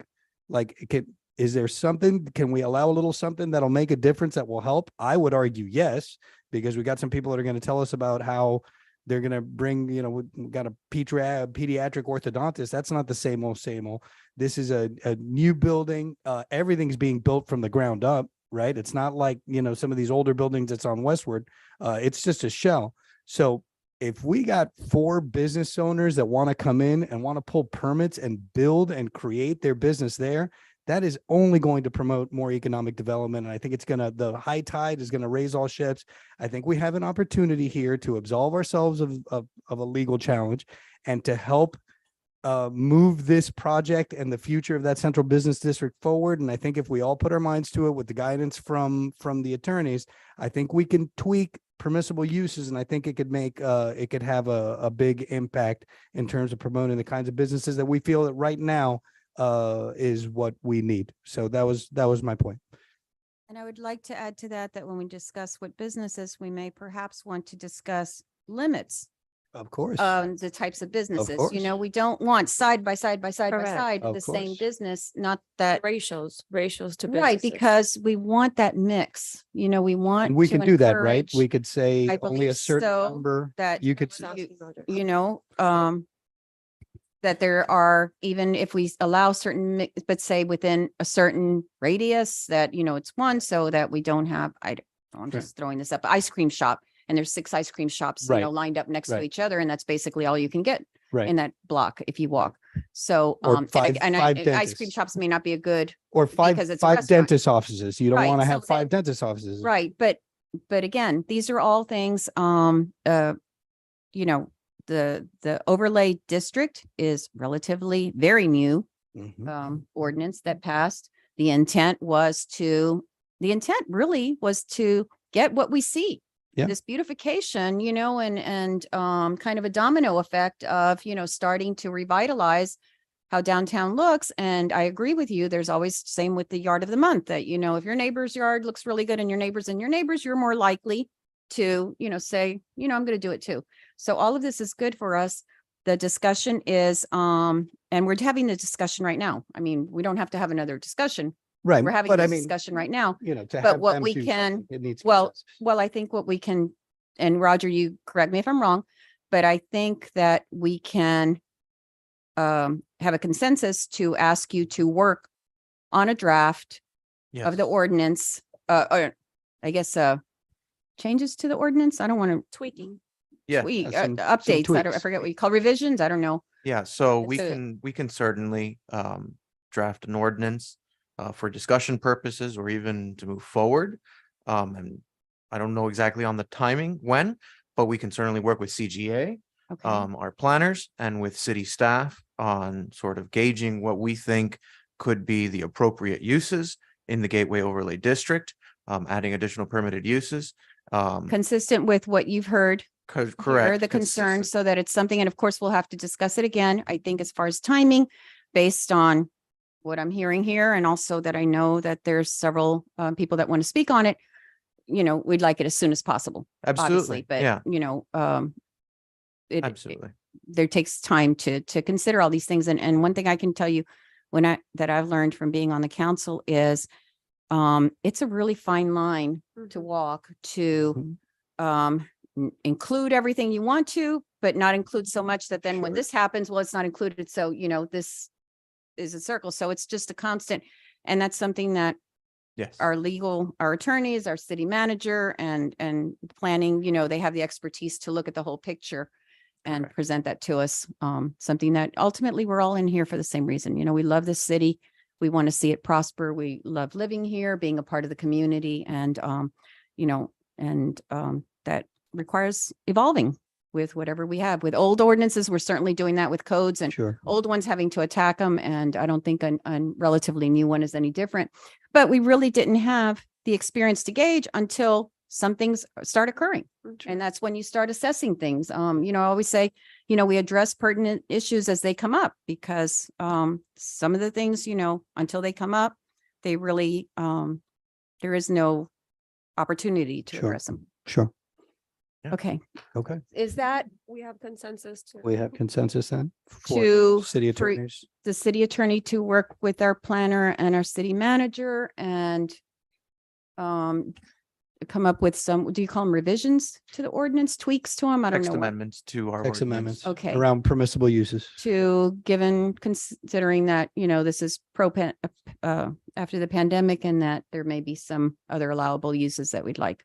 Absolutely, Okay. Mayor. Thank So you. Mayor and the council, we will prepare an ordinance based on the feedback that we've heard today, amending the permitted uses in the Gateway Overlay District, taking into consideration some of the conversation that was held today regarding, you know, ways of offsetting some of the negative effects or, you know, duplicative uses that may be here. I'll work with the manager and with the planners, CGA, to ensure that there's a good first draft for you guys to discuss. And, you know, we can obviously amend and tweak as needed for second reading. Okay, Thank and you, I would like Roger, and I think from what I'm hearing from the council, we're all on a board that there are certain areas of the Gateway District that we want to be outdoors, promote, you know, it's not, you know, I'm going in for my appointment and, you know, I get my thing done and I leave, Mhm. you know, that it's to provide that healthy mix of, you know, it builds a community for us to be out there together and bring our friends and sit there, you know, and enjoy everything around us. So there's certain areas that it may be applicable to tweak and other areas that would not. For instance, you know, Curtis Parkway, and speaking with the town center, I want to see restaurants and, Yeah. you know, and shops and people with, that's why we required them to, Yeah. to provide that, I don't know what you call it, the overhang or the promenade or whatever. Yep. Okay. So we have that now. If everyone is happy with what you've heard and you don't want to speak, you don't have to, even if I'm here, but I will call your name and you're more than welcome. Remember, 3 minutes. Okay. All right. Dr. Sayas.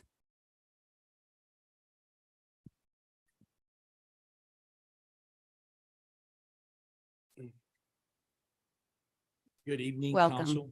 Well, good evening. Yes, this was, I'm so glad I got to speak after because you clarified a lot of things. I had a big speech written, but I don't think I need it because you guys understand what's going on. God willing, clarity and light will shine on the situation, which it has, thanks to you guys. I've been in the dark for over 9 months on this particular situation. Let me set up the stage. I've been here in Miami Springs for 31 years. My 3 beautiful daughters grew up here and live here. I'm part of the community. In the beginning, I worked here. I didn't live here, and I couldn't wait to get out of Miami Springs, after work. And then as the years went by, now I can't wait not to leave Miami Springs. I love this place. Like everybody says, after 50, you turn into a bird watcher. That's me. Okay. And there's, the wildlife in this place is great.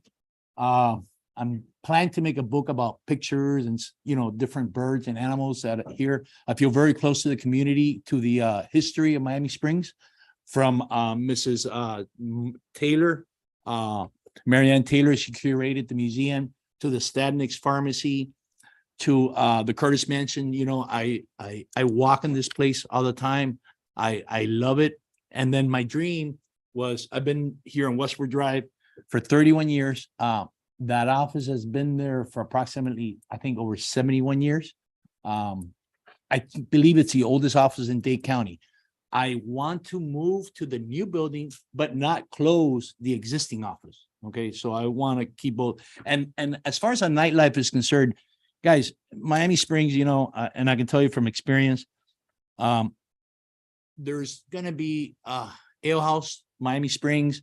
There's gonna Juan Valdez Coffee. The sushi place is going to go across the street. So I think there will be a nice mix of entertainment. There's never going to be big stores like a Nordstrom's or a Macy's coming in here. I don't foresee in the foreseeable future. I think there's other quarters of Miami Springs that could be evaluated, like on 36th Street, where there's not a very good area as we speak right now. I think the potential there is unlimited. I don't know if anybody studied that or not. But yeah, I just wanted to give my 2 cents worth. Councilman Fahad, Councilman Vasquez, Councilwoman Bravo were right on point. I feel the same way they're thinking. And yeah, thank you for letting me speak tonight. Thank you, Doug. Thank you. Thank you. Okay. Maribel Martin.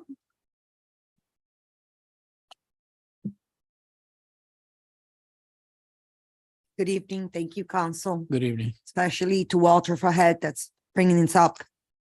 I've reached out to everybody here for the last 6 months. I've been at my shop for 14 years. I want to grow. I just became a med spa. I need to grow, but we also need for this to have to take another 6 months. I can't afford, another 6 months waiting. So please, Speed it make a up. is decision what and she's make a saying. decision soon. Okay. Thank Thank you. Thank you, Maria. All right, Leah Camps.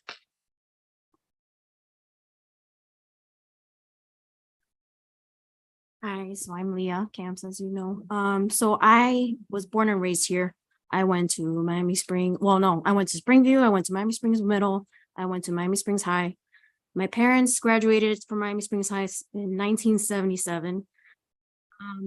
I've been living here with my husband, who is an infectious disease doctor in Mount Sinai, since 2016. We love it here. We invest all our money here. I shop local. I put gas local. I love Miami Springs. That's why I came back here. My son goes to Grace Lutheran. I partnered up with Maribel. Sorry, I'm a little short. I partnered up with Maribel in terms of the med spa. It's not typically a med spa. It's more of aesthetics and regenerative medicine that we want to bring, or that I want to bring. And nothing, Miami Springs just does this to you. You don't want to leave here. You don't want to deal with the traffic. You don't want to go to Coral Gables and Merrick Park to basically Gables Pediatric Cement. I want to be able to take my son to an pediatric dentist here and not have to drive to Doral. I just want to work here, and I want to work with Maribel. I want to grow, and that's just basically it. Thank you. Thank you. Okay, Michael. Gutierrez, is that what? I'm sorry, I can't read your handwriting. Go ahead and. Good Michelle. afternoon. Yeah, it's Michelle, Nicholas Rodriguez on behalf of Semilla Veterinary Services, Inc. That's Dr. Michelle, who's back there. Good afternoon, and thank you guys for bringing this item, especially Councilman Fahet, I'm sorry. So we're very encouraged by the policy discussion that's being had this evening. We do think, sometimes there are reasons for things, and we recognize that. There are reasons why there are certain language that's put in an ordinance. But sometimes those, the way it comes out has unintended outcomes. And in this case, when it comes to Semilla Veterinary Services, what we're dealing with here is not really a policy discussion. It's more of a legal matter. And we're dealing with a situation of, clarity and fairness. And that's really where we're at today. Today we heard your planning consultant talk about vagueness in the code and trying to clarify certain things. And I think there are certain situations where even staff is having trouble and issuing guidance to people based on a vague ordinance. And then people are relying on that. And then they're investing their money and then being told that that interpretation or that outcome is not permitted by the ordinance. And so the fairness has been brought up several times in this discussion. It's also been brought up in other items today. And it struck me in the fuel tax ordinance. It's interesting that the county, they messed up. They didn't pass the ordinance in time and they owned up to their mistake. They didn't leave the bag being held by the city.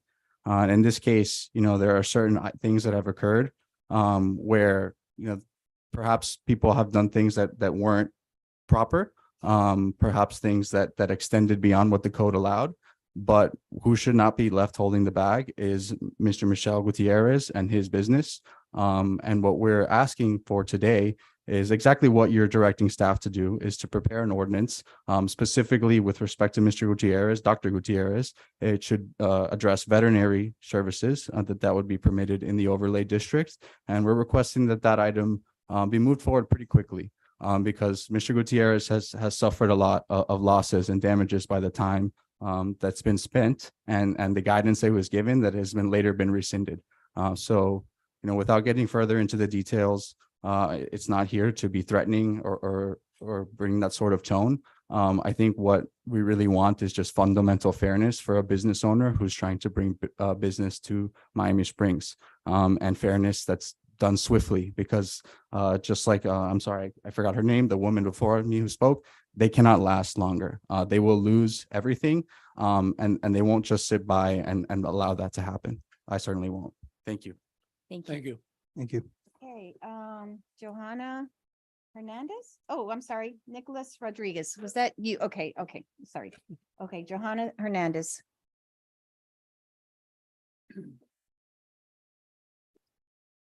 Good evening, Council.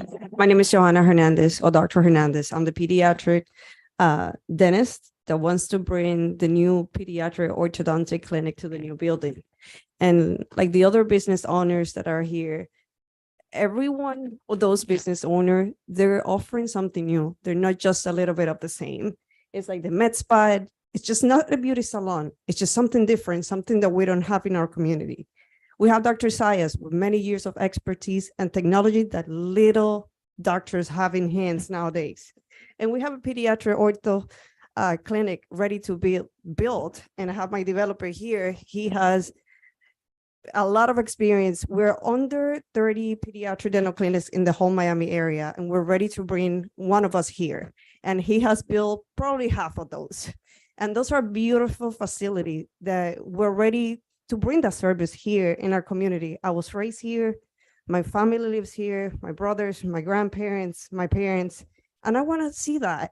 I want to see my friends. I want to see my neighbors. I want to offer, like the partner Marty was saying, you don't have to drive to Coral Gables to see your kids to take it to a pediatric dental office. If you have a resident here willing to take that. And I really appreciate your help and your consideration, and please just help us out. Thank you. Thank Thank you. you. And Jovan Rojas?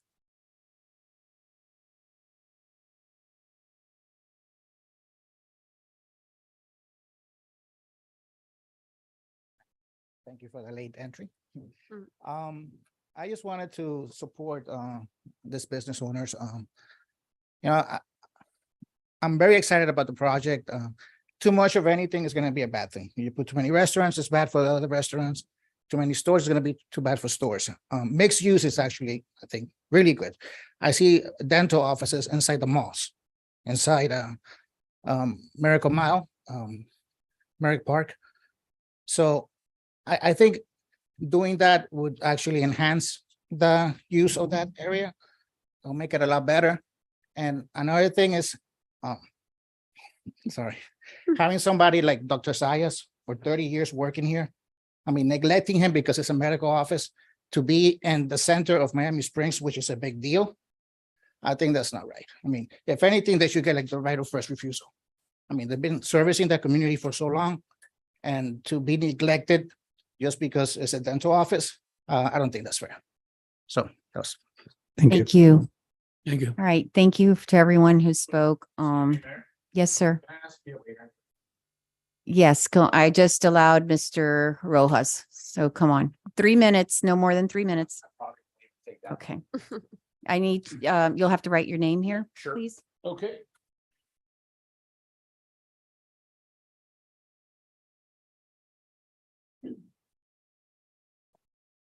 How's that? Thank you.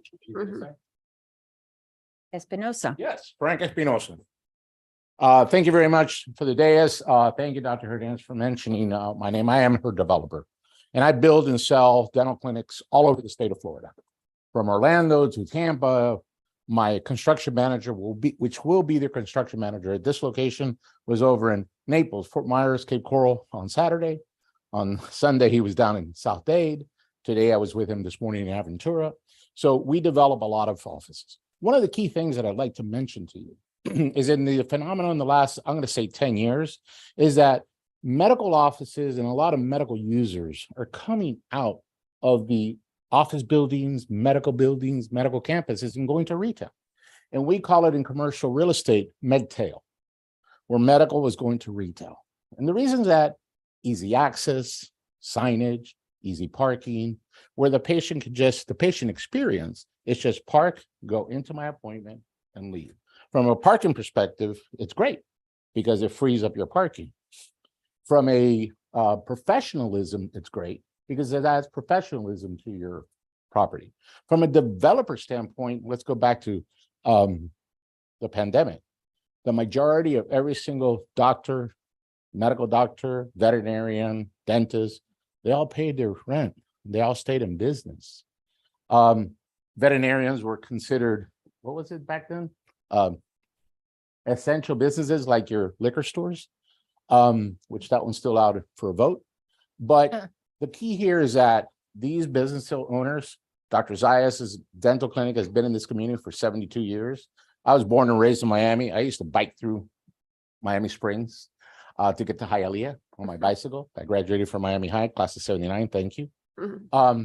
But the key here is that these are professional businesses. These are residents. I think all three of them live here in Miami Springs. And it would really be a travesty to overlook their opportunity to add value to the city, to the promenade. So, yeah, I'm not a resident of Miami Springs. I live in Southwest Ranches, but my business is developing dental offices all over Florida. And I really, really applaud all of you to take this on head on. And I hope that you vote and you move this for that they can move into the facility. Thank you. Thank you. Thank you. Okay. Thank you to everyone who spoke. I want to, I'm not alone in saying this. I know the rest of the council joins me in saying this. We really do value input. Everyone here, you know, we listen, we value input. We may not always agree. That's okay. We want input. You know, we want to know your thoughts, your desires, your needs. So I appreciate everyone who comes to speak, not just today on this agenda item, but everyone who comes to speak during public forum at the beginning of the meetings or in any other agenda item, and I know the rest of the council does too.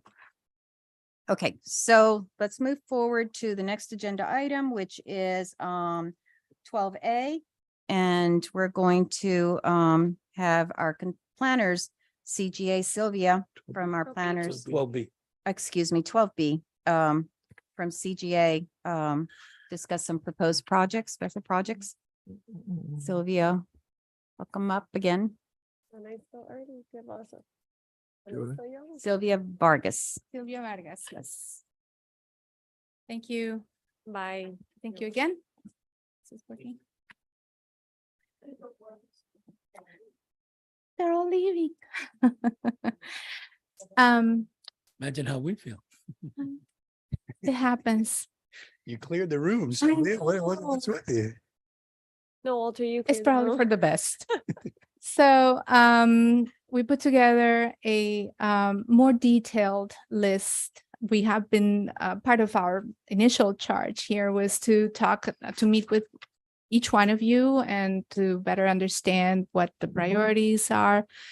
So that's what we did. And we have put together a list of what, are being referred to as special projects. But these are important things, as the discussion that we just finished certainly reveals. And so what we have tried to do is to provide you a lot more detail in this proposal as to exactly what the tasks involved are. This is sort of technical and mechanical. It's not that interesting, but it is an exercise that is necessary in order to fully understand what the level of effort is for each one of these.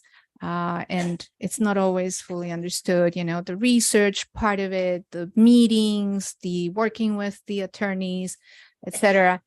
What we have here are estimates that in each instance, we have broken it down per project. And within each project, we have broken it down in some cases even further between basic components and optional components. I believe that in each one of the meetings that I held with you individually, for example, for the Northwest 36th Street corridor, I mentioned that one of my impressions was that something that could be useful will be bringing a market consultant. So I have broken that out as an optional service. Certainly you don't have to have it. It's useful, it's beneficial to have that foundation, but that is your choice. So each one of the projects that has, some options is broken down in that way. The way that we are framing these is that each one would have an upset limit. If we don't use all that money, that's fine. We work at the pace that you tell us to work.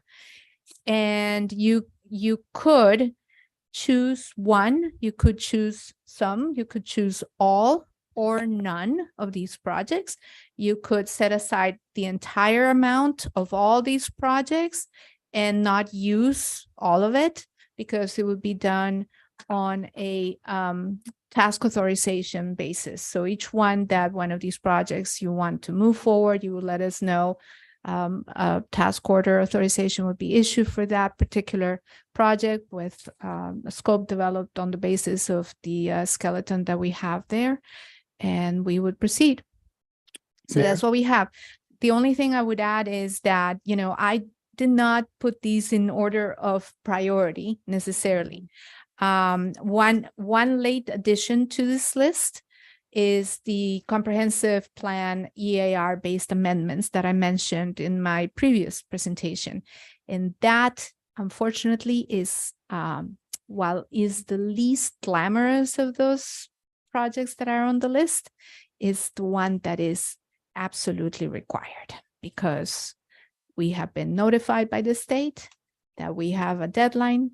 We had to let them know whether we were going to do some additional amendments. We looked really hard hoping that we wouldn't, but there have been changes in the legislative session, changes to the statutes since November, when you adopted your most recent set of amendments, and we have to address those. So it may not be a huge effort. Sylvia, Yes. because we did you're saying since November, there's Yes, already changes that we have to address? yes, ma'am. Because I remember. We this have, being, we uh, have been on the agenda. notified of the changes that we have to make. There may not be many, but we still have to do that. We have until August 1st of next year to present those changes to the state.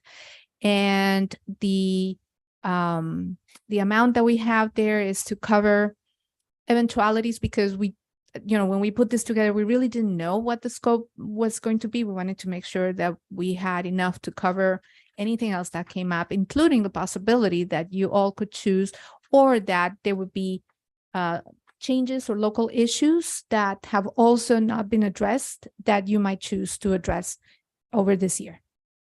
Mayor, I've Yes, got sir. a couple questions. Thank you, Sylvia, and thank you, Mayor. So I have two questions. And I'll ask them both together and then I'll let you respond, or maybe not, because I think so. One question, I added all these things up and it came out to $142,000. Is that, I don't have the budget binder, On the wish list. but it was at 142,000 on the wish list? It was. It was, okay. All right. So my second question, more importantly, I'm not a land use and zoning expert, right? We had an economic development board that came up with a bunch of recommendations. All of those recommendations were reviewed by staff and by our current or our previous city planner.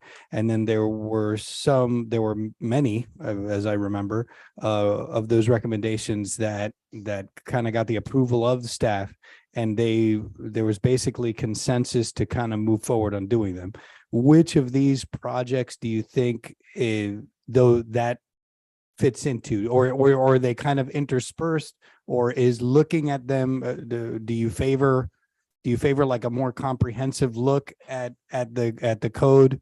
So how does that fit in? Because that's what, as a layperson, that's what I've been pushing, right? Hey, this was all stuff that everybody agreed would be helpful. Yeah. But we were told by our attorneys that you need somebody who's a land use and zoning firm to kind of help you implement those things.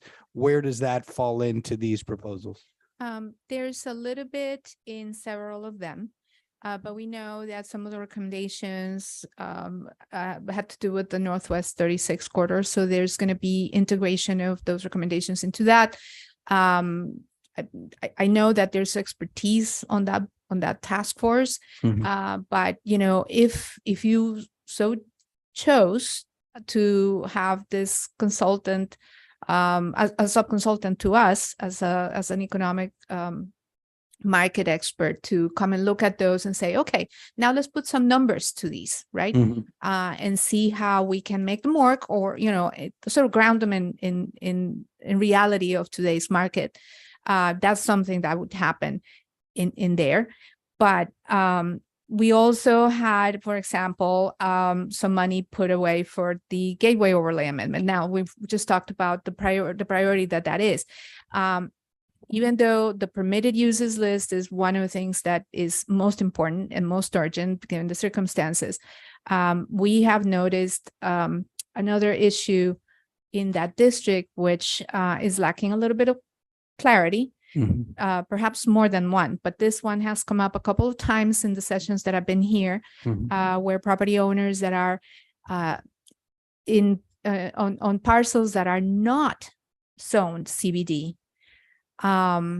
It's the language in there is slightly unclear as to what standards you actually use, because you have some properties that are CBD, but you also have some properties that are multifamily residential on the back on Canal Street. And there are some property owners that are wanting to come in and do improvements on those properties, but the code for this overlay clearly says that you have to use the standard of the CBD as the underlying zoning, except that in that area, that's not the underlying zoning. Right. So that's a little gap, perhaps, you could maybe stretch it, but I don't like stretching things, because things happen, Right, as we have seen when you have to do that, right? So some of that could go there.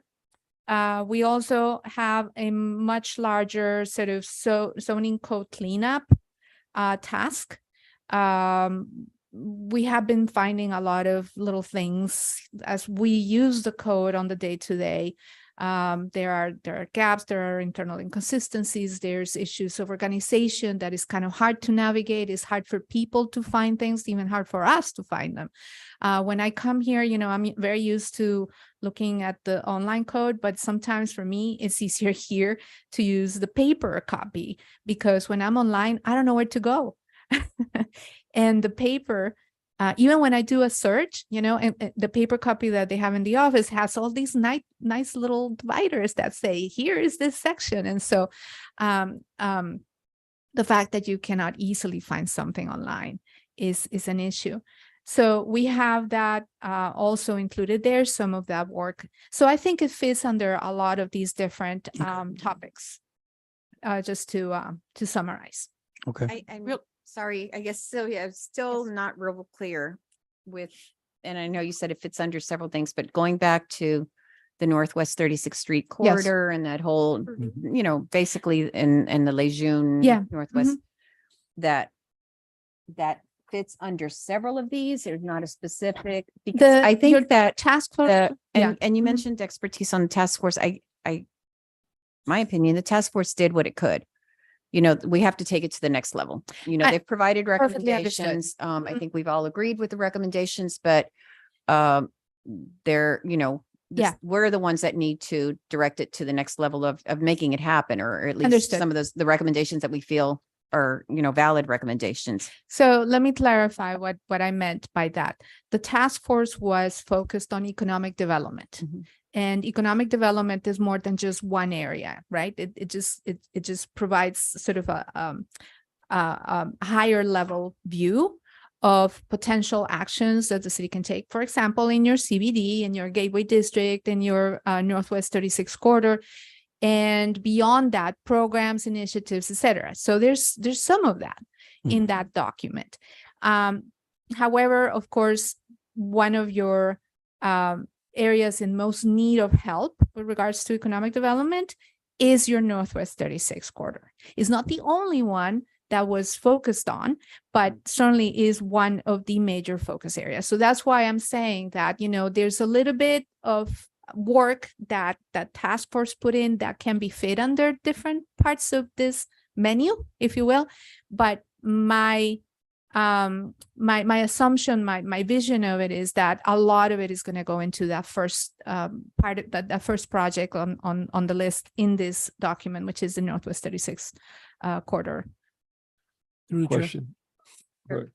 So you're saying that in reference to, like you mentioned some areas that you were talking about, 36th Street, but I didn't hear anything mentioned in reference to, I think it's probably one of the bigger ones, Abraham Track.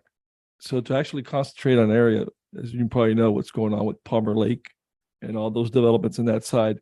We have 22 acres that are sitting there.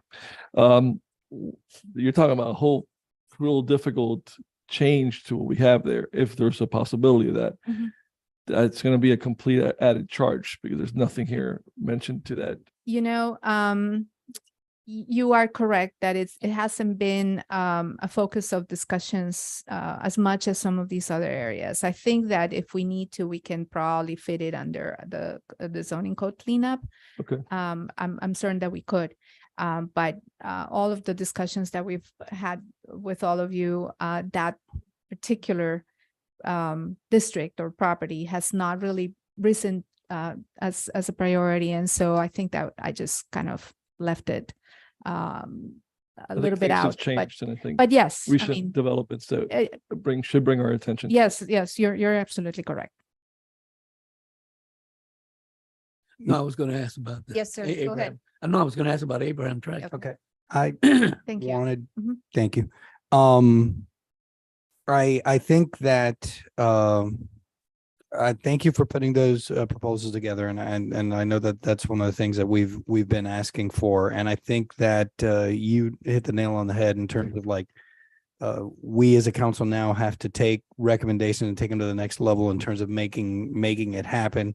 I think the expertise of CGA is valuable, because it sounds, just from listening to kind of your point of view, like there's a bunch of little obstacles and barriers that developers and people that want to invest in this city, that's just, it's an obstacle for them.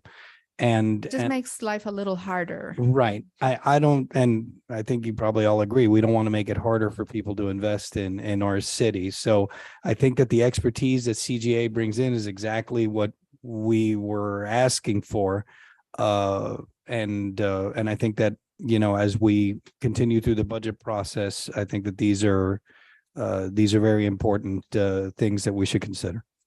Okay, and right now, it's not approving this. What we're just listening Not at to is what, because it's going to be on our budget, Mhm. is what CGA is planning and what they estimate the cost to be. And through the chair, if I may say, you know, we're very, very, very attuned and very,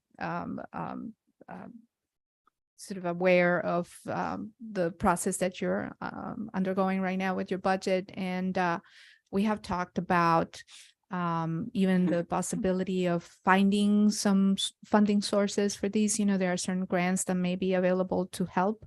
You know, we have to look at the timing, and we know you have a grant writer that, you know, we have worked with in other communities as well. We're very familiar with her. So if those opportunities come along, we certainly would be happy to coordinate with her and sort of go after money that will help fund some of these projects. Can I ask one more question? Thank you, Mayor. It's budget time, right? So you always have to like kind of, you know, what absolutely, like if we had to cut something. So of all of those projects, it's 1, 2, 3, 4, 5, 6, 7, 8, 9. And I realize that many of them may work together. And I think you mentioned that the EAR based accommodations for the comprehensive plan, that one's basically required. We have to do it. Right. But do you think that if it could be done in phases, that you could break this down for us, and you don't have to do it right now, you could email us, but do you think that you could say, hey, these are the ones that I would start on, and then you could leave these, just because we're in the process of, you know, where we need to get lean. Yeah. But if you could do that for us, that'll help inform us. And if you feel like they all have to work together, just let us know about that. Just give us options. Absolutely. No. And that's precisely what we're trying to do with this format. So, you know, it's like you have a menu of things and you choose, right? You can choose one, all, none. That was my goal. But, you know, I think, for example, that we understand the Gateway Overlay Amendment is something that has to happen now. Right. So I would probably say that maybe that gets scrapped from my list, because I think it's going to be something that we're going to have to work with Roger now, Okay. rather than as a special project later. There may be, you know, like maybe we're focused on the permitted uses now, and later, if there are other tweaks that need to be made to that gateway overlay, with respect, for example, to that multifamily residential issue, we could do that later, right? But we need to take care of this permitted uses issue right now for obvious reasons. And the EAR and the zoning code cleanup, for example, is something that can be done in phases. It could be done later. It is important, but it's not urgent. So I can tell you right now that those would be sort of like the way that I would frame priorities. Thank you. Any other questions? No. Sylvia, thank you so Thank much. you. Your Thank you, expertise Sylvia. and that of your firm. Thank you very It's much. Greatly Thank you. appreciated. Thank you.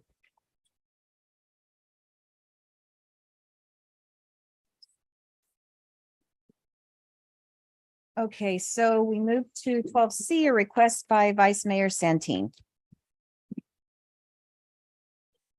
Well, my request is to ask the, or I guess they're in-house, right? Vermello Group to assess the area by the tennis courts. Wait, that you're. Wait, Wait, you're this on is for the C. centennial. Oh, I thought you said D. I C. apologize. Okay, yeah, so Mhm. we track from that. So this is in reference to the centennial request to get a centennial seal and a letter. So they are able to start fundraising for this event, which is 3 years from now, but time does fly. So I guess is to request from the city attorney and help in that process, because they also want to, establish a finance committee and also an account to see how these funds will be going, as well as also maybe, and there's a lot of stuff, but things that they want us to discuss. Obviously, agreements with vendor. It's a possibility now of one of the breweries that want to do a commemorative of Centennial beer and sell the royalties to the Centennial Committee or to the city. So there's a lot of things like that that they want us to start addressing, but more importantly is the letter where they can address fundraising from other corporations and so forth. Okay, so let me, just to clarify what you're saying, Councilman, I'm asking just so I understand. What you're saying right now is to expedite the letter from the city supporting the committee and authorizing them to do fundraising for the Centennial Committee, right? Correct. The other items that they're requesting on there, I would say let's leave that till we get to the budget items, because we have to, we're still gonna have Talking about budget reference to creating workshops. the seal, Pardon me? creating the seal you're talking Well, as well. the seal was a $2,000 expense is what they. Somebody has suggested that, or we were going to address use it our with an PIO. in-house. I'm sorry, Tim. We were either gonna use our PIO Yes. As an in-house, or the outside artist was, I think, quoted at $2,000 when Captain had mentioned that from I think his we'd also last- discussed them having like a reaching out to some of the. Having like a artists, contest? Like a little contest, which brings a lot of attention, But which, they did also mention that they were kind of on a time frame here, so I think And- that kind of got thrown. And I think I think Julie said that she was open to a contest like that for some of the pins that they're going to design. Correct. And I think they mentioned that the logo was, I got to tell you my experience. I've got a graphic designer. I think 2,000 is a lot. a lot, okay. Or maybe not ridiculous, but I think that if we could use whatever graphic design means we have within the city, I think the more important thing is that we get it done. Right. To allow them to get moving on fundraising. So I would be in favor of us, if we could spare it, taking care of this in-house for them so that they can hit the ground running. so I- is everyone? Yeah, I support that, because I think the priority was that, Okay, because that's gonna, get that seal or whatever artwork to put it on everything. So so if everyone's okay with that, I We're think we're all on the in-house. same page of giving them a Yes. letter to authorize them to start their fundraising. And also the logo so that they can put it on the letterhead, which is important, and to try to work with our very, very talented in-house Shannon to see if she can, I know she's extremely creative, and if she doesn't design the logo, she will reach out to, she's been actually with our art in public places, she's made a lot of contacts with the schools Yes. of, having with the senior high, and we've had some amazing exhibits just from the Miami Springs Senior High on a variety of media over several months. So perhaps she can tap into them and we can get something, and that would be great. It'd be Yeah. nice that the logo has that kind of originality. Now, I'm a little bit confused about this letter, because in the recommendation, which is the 5 bullet points that we had talked about at the workshop, the purpose there, it's not asking for a letter from the city, it's asking that we create this logo for the letter that will be written later on, correct? You're not asking Okay. us to, Yeah, it's still, it's not written there as Okay, that I we're thought writing that they the were letter. asking for a So- letter No, no, from us it's, also I would to allow assume them that- to do And I fundraising. assume they're going to, yeah, but fundraising letter. it's a fundraising It's- letter, which I correct. assume the city attorney will have to, Actually, I think with that we have to set aside or they set aside an different account. account. An account. Well, Chris will Okay, know well- about that, of how, I think we've done that in the past with the memorial, where the city held the funds for a short time but I'll let Chris deal with that of how. If I may, and I'd like to just touch on that a little bit as well. There was a comment in here, or a bullet point in here to create a separate fund that was basically going to be named as the Centennial Fund of Miami Springs. In speaking to Roger, we would highly suggest not doing that.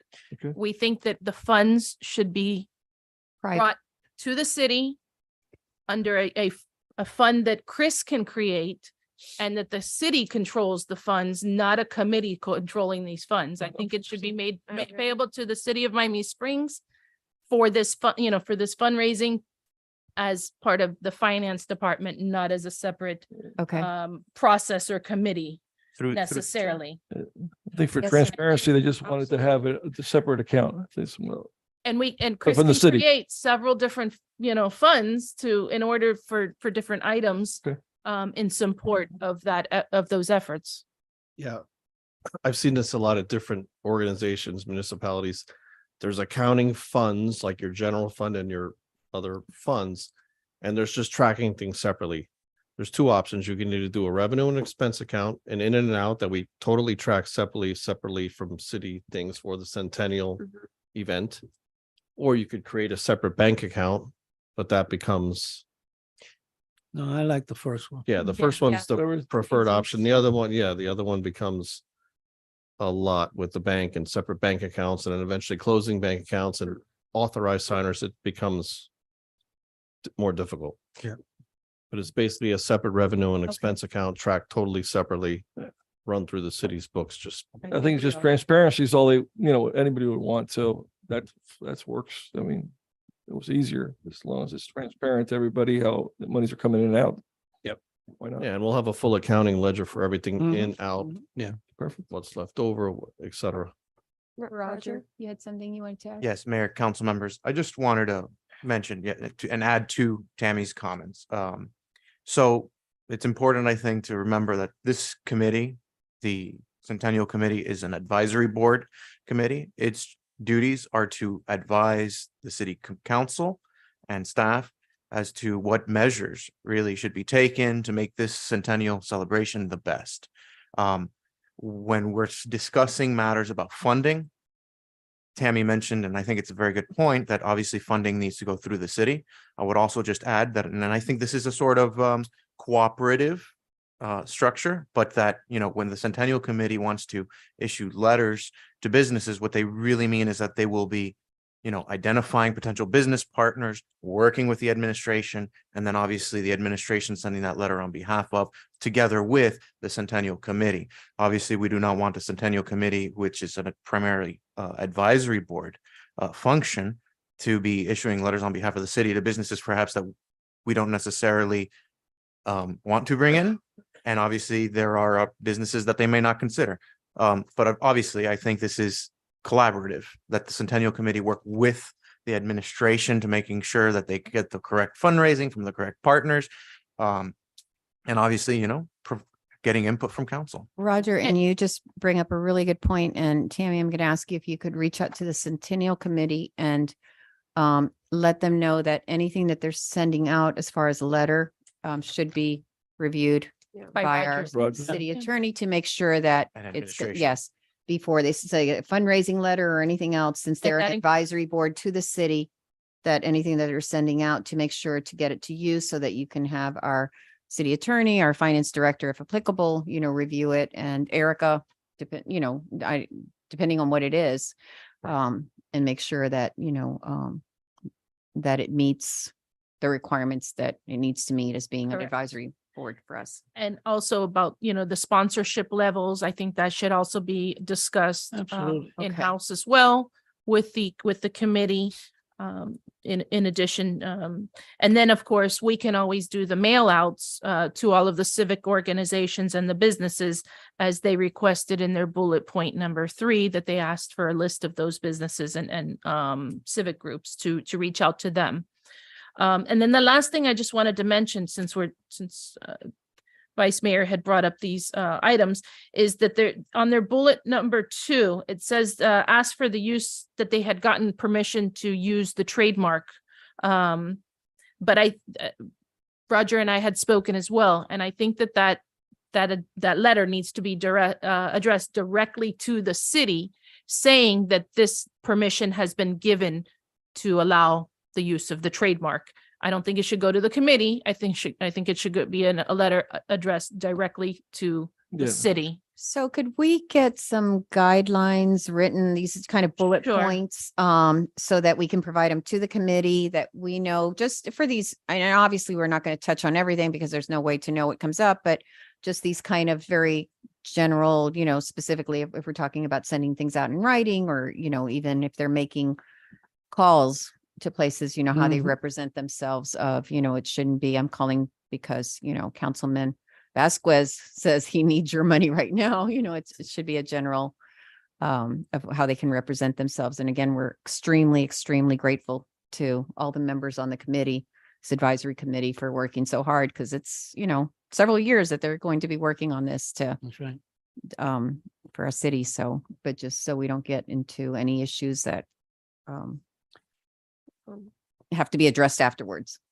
Councilwoman, you had something you I wanted to don't say? know if we were gonna provide consensus for the 2000. Yes, I expenditure. think we're not doing the 2000. What we're going to Gonna do do is it. ask the logo to ask Shannon to either create or reach out to someone and, our very talented Shannon Jess. So I want to mention one thing about Shannon. I know she's out. She's in the hospital right now. Oh, Well, not in the hospital. She actually got out from a surgery, but she's going to be a little bit longer delayed coming back to the city working. So she'll be back next Monday, but it can be done. It's not going to be done this week. Okay. So Okay.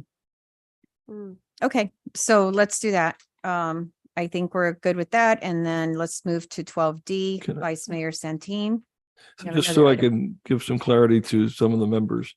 In reference to that, the Magic 13, the brewery, obviously all these other steps Yeah. have to be in place before we go into an agreement of royalties and permission to use, not just the name, but Right. basically the centennial celebration as a potential fundraiser, right?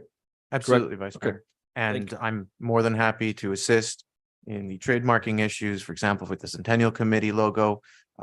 Obviously with obtaining any license rights that we need to get from Captain Glenn Curtis Museum. And of course, once city administration and the Centennial Committee are able to work together and sort of come up with good sponsors, I'm totally here to assist this process because this is, and I know I remember creating the advisory board resolution and it is an incredible opportunity. So I'm happy to help. Thank you. Thank you. Okay. Vice Mayor Santin, your Oh, next item. Well, I was talking a little earlier, but yeah, I guess I wanted to request that our local, I guess their in-house Burmello group that does engineering to assess the possibilities on the tennis courts to replace the racquetballs and create pickleball courts. I think it's just the most immediate attention to a demand that it's only going to get worse. I think we talked about East Drive. And then, of course, our interim manager, Tammy, had brought up that the stormwater, we're talking about probably years from now, realistic. And if we need because of demand, we can address that at that point, years from now. But right now, we're talking about an area of a sport that is in high demand. And I think Omar will not stop getting calls for it. We do have a place that has racquetball courts that are old.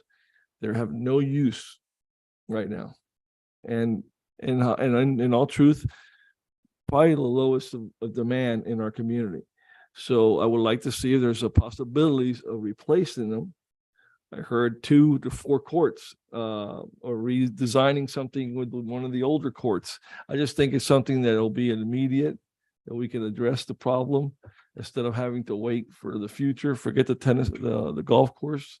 I think we got a little handcuffed there with some of the design. So that would be years from now again too. So this is an immediate possibility. I'm not saying that we're going to agree with it. When he comes back and he assesses the property and says, look, we're only going to get one pickleball. But overall, I'd like to hear it.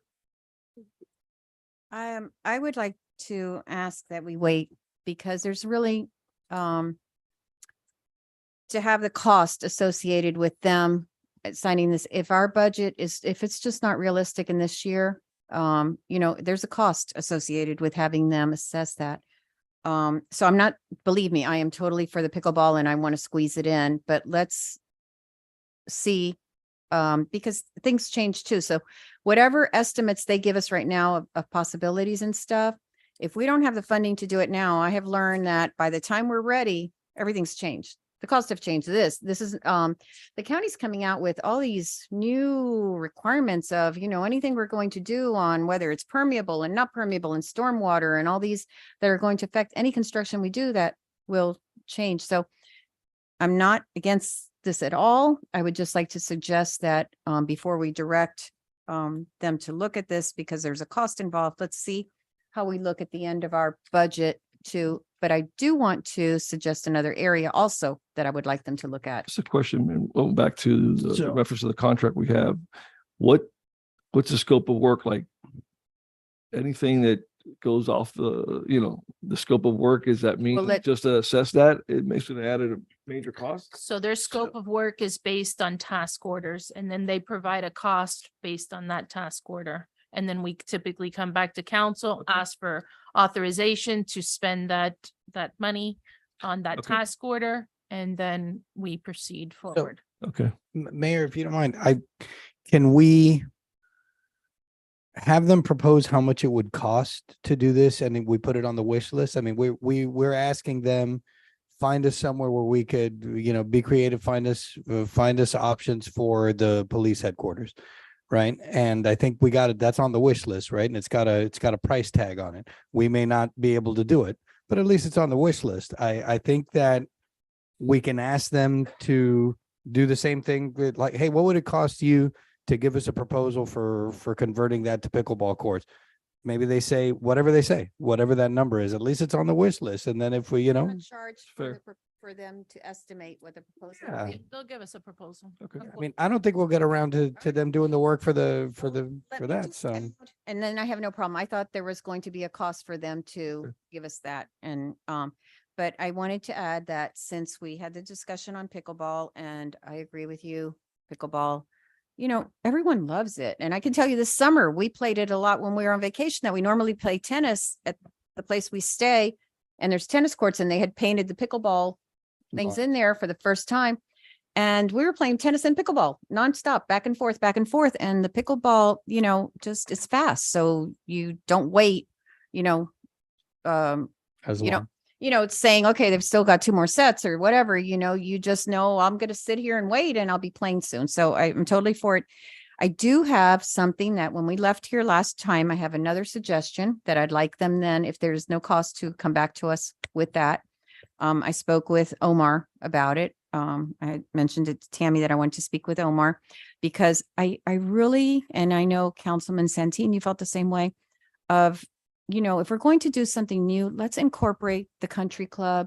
Let's provide an audience, clients for the food and service venue, because it's not just, providing them with more clients, but it's also that idea of, being out in the springs, and grabbing lunch and dinner or drinks or whatever in it. And that really promotes the community. I was driving down Curtis Parkway. You're going to have visualize this a minute, going south on Curtis Parkway. Just when the bike path ends, there is the parking lot for the golf course, right?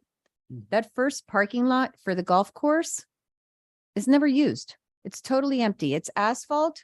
It's never used.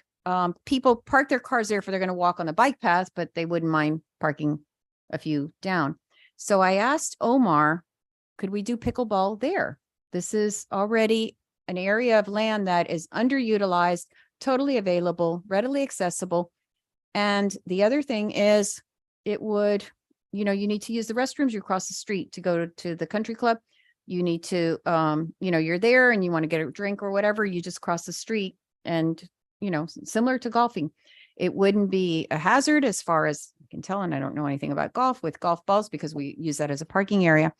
And so Omar looked at it. This is again, last week after our meeting that, when we discussed pickleball.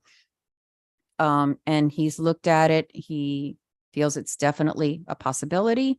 We'd have to resurface, even though it's black and, and put a fence around it. The lighting is not really there. I mean, there's some lighting, but the infrastructure is there for lighting. So, and perhaps, and I don't know what it would cost to tear down the racquetball courts. There are people that use racquetball. There are people, I play tennis, there are people that use racquetball. So I don't want to minimize any of our residents, you know, because they're not using racquetball. It's used. Obviously, pickleball is, you know, growing sport. And ideally, I would like to not take away something to provide something new. I mean, it would be to expand wherever we could, that we add additional recreational opportunities. So, if you get a chance, I was going to ask the Okay. council under the discussions to, when you drive by, just take a look at that area. As for, and I wasn't going to bring it up as to do anything, but just consider it. I asked Omar to put it on his list of when we talk about sites that we've talked about Stafford Park and the country club and, you know, not the original country club site, but now this site. So I'm not opposed to the idea because there are a couple of parking lots there. But I do know that up and down Curtis Parkway all the time at different hours when they are playing golf. That first parking lot is used quite a bit. Yes, no, The this the is, one that goes right into. yes, no, this is the northernmost parking lot, which is the one, right? There's a little pump house and the bike path starts right there. Sure. And that's The the one that one floods. that is used really when it's used, when there's cars there, there's people that are parking there to use the bike path. They're not parking there to play golf Yes, or go no, to the no, country and you're club. absolutely right Right, about so that. there's a few of them that I'm- park I'm- there. I'm in So agree- we wouldn't take away actually parking there. There's still room for parking. It Right. would just be the pickleball courts would probably be in the center or, you know, who knows? But if, and I'm glad you brought this up, Vice Mayor, because I thought that there was a charge for BNA to even give us a proposal. If there isn't, then let's ask them to do both. I don't think it's Stafford Park. The issue with Stafford Park is since we don't own the land, it's probably not the most ideal, right? But you know, how much can we ask? Can we ask them to do Stafford Park too? And just give us a proposal for each one? Those are the three options right now. We might as You want well, the current tennis courts. the racquetball So courts, replacing the racquetball courts. right? Which would be tearing down the racquetball courts. And Okay. I think one of the issues with the current tennis courts and racquetball courts is that my understanding is we need to resurface that quite a bit because of the roots and the way it's by the canal and all. You know, the site is just not a real, it's an older site that has a lot of tree roots and, you know, the canal banks and all this on there. So, but you know, that's where our tennis courts are and we resurface them every other year, right? We do it on a schedule. Through the So- chair. Oh, go ahead. No, I was just gonna say, so I can certainly have them look at all three All and just three, provide which are the three a possibilities. proposal to assess those spots to see if they're viable. So Tammy, may I, through the chair? that's all they're gonna do is propose. Okay, Through the and, chair. but even with that, we would have some information to go on.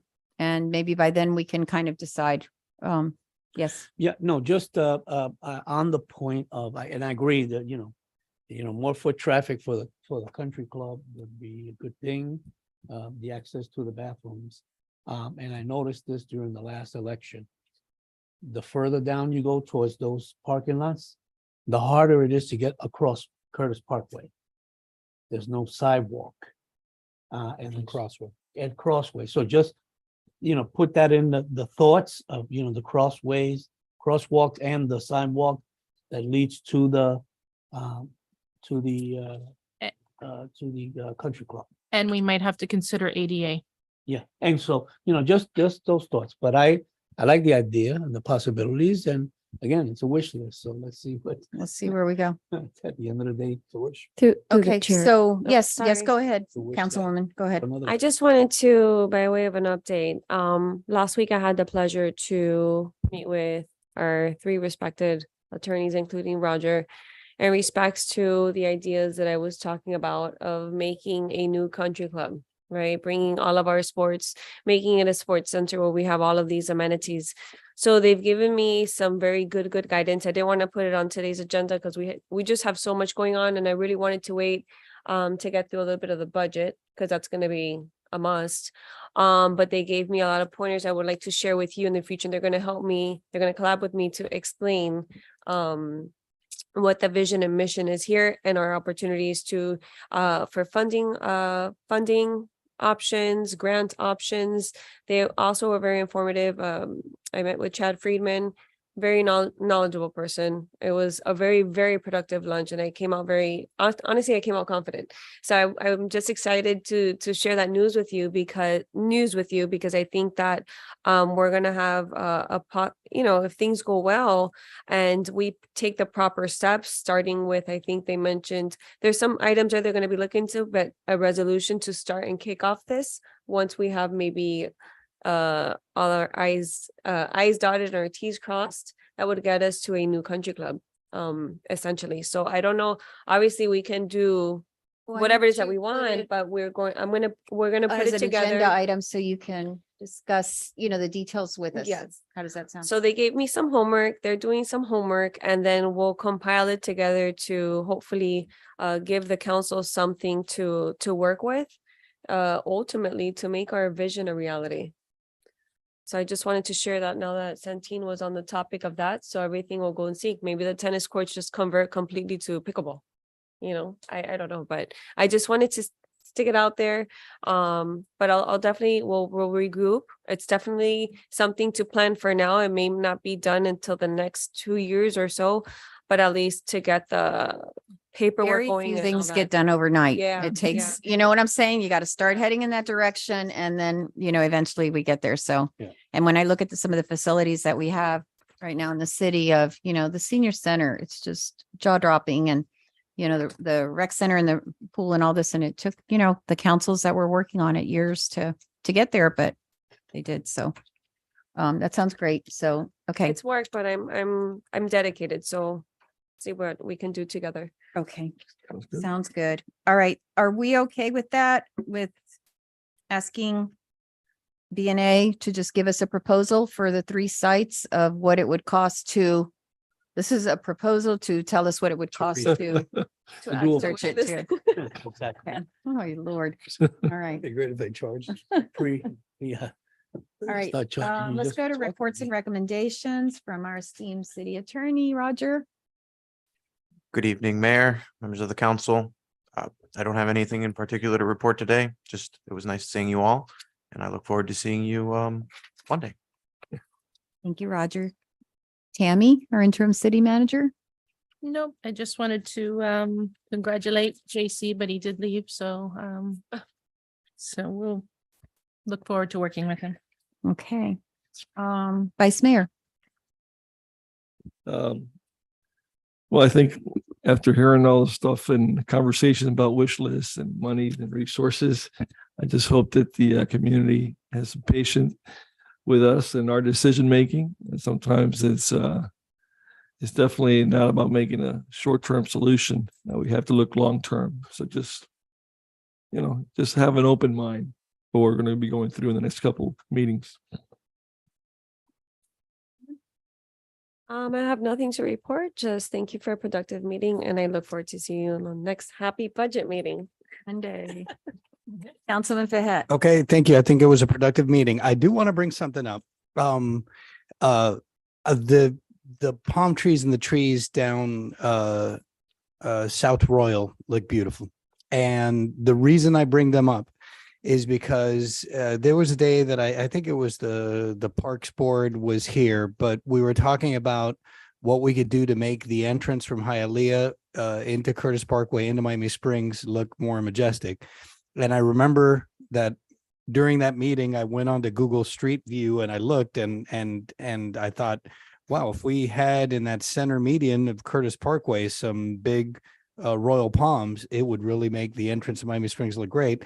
And I think at the time our city manager said that it was a concern about the pom-poms falling down on the cars, but I guess that's not an issue in South Royal. So I just want to bring it up again because it would really make our entrance into Miami Springs look a lot better.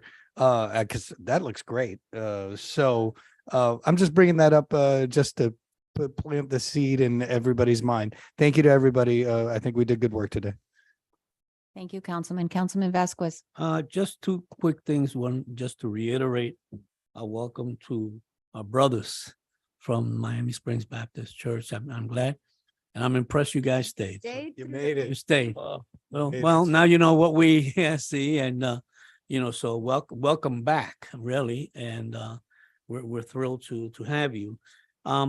Mayor, I just got one thing, and it's a bug of mine, and it's I'm not making any recommendations about this right now. I'm just thinking, and I talked to the chief about this a little earlier, and I talked to Tammy earlier about this. So I don't speed when I'm driving. Right? 30 miles an hour is 30 miles an hour, 29, 28, 30. And it really bothers me when people go flying by me.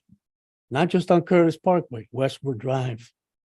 South Royal, I don't know yet because I haven't seen, we don't know yet what I've had people pass me on Royal Poinciana. I have people pass me on Ludlow, which are two-way street. It's two ways.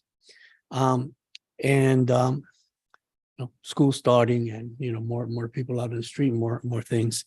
And I was just wondering about the possibility of us as a city, kind of putting out a small campaign about this issue, right? About people tend to speed, and a good many people who are given tickets for speeding in Miami Springs are Miami Springs residents, right?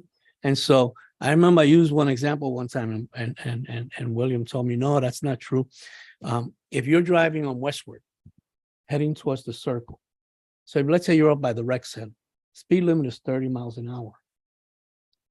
Do you know that when you get to the Baptist church, it goes down to 25? But when you just pass Cozy Corner, it goes to 20. And so people are just barreling down that street.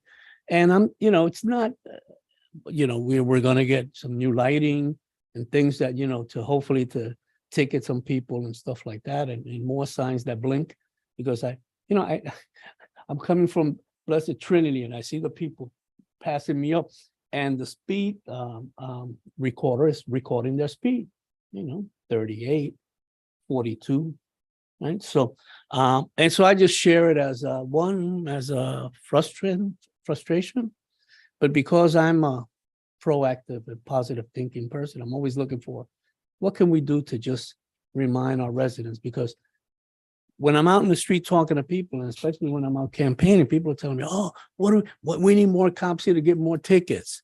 And I said, well, do you know that a lot of the people that get tickets are residents? And they go, They don't play favorites. no. Give us a. No, in fact, I think the ticket should be a little more if you're a resident. Like everybody else. But I remember the first time I visited Miami Springs, it was somewhere in the 80s.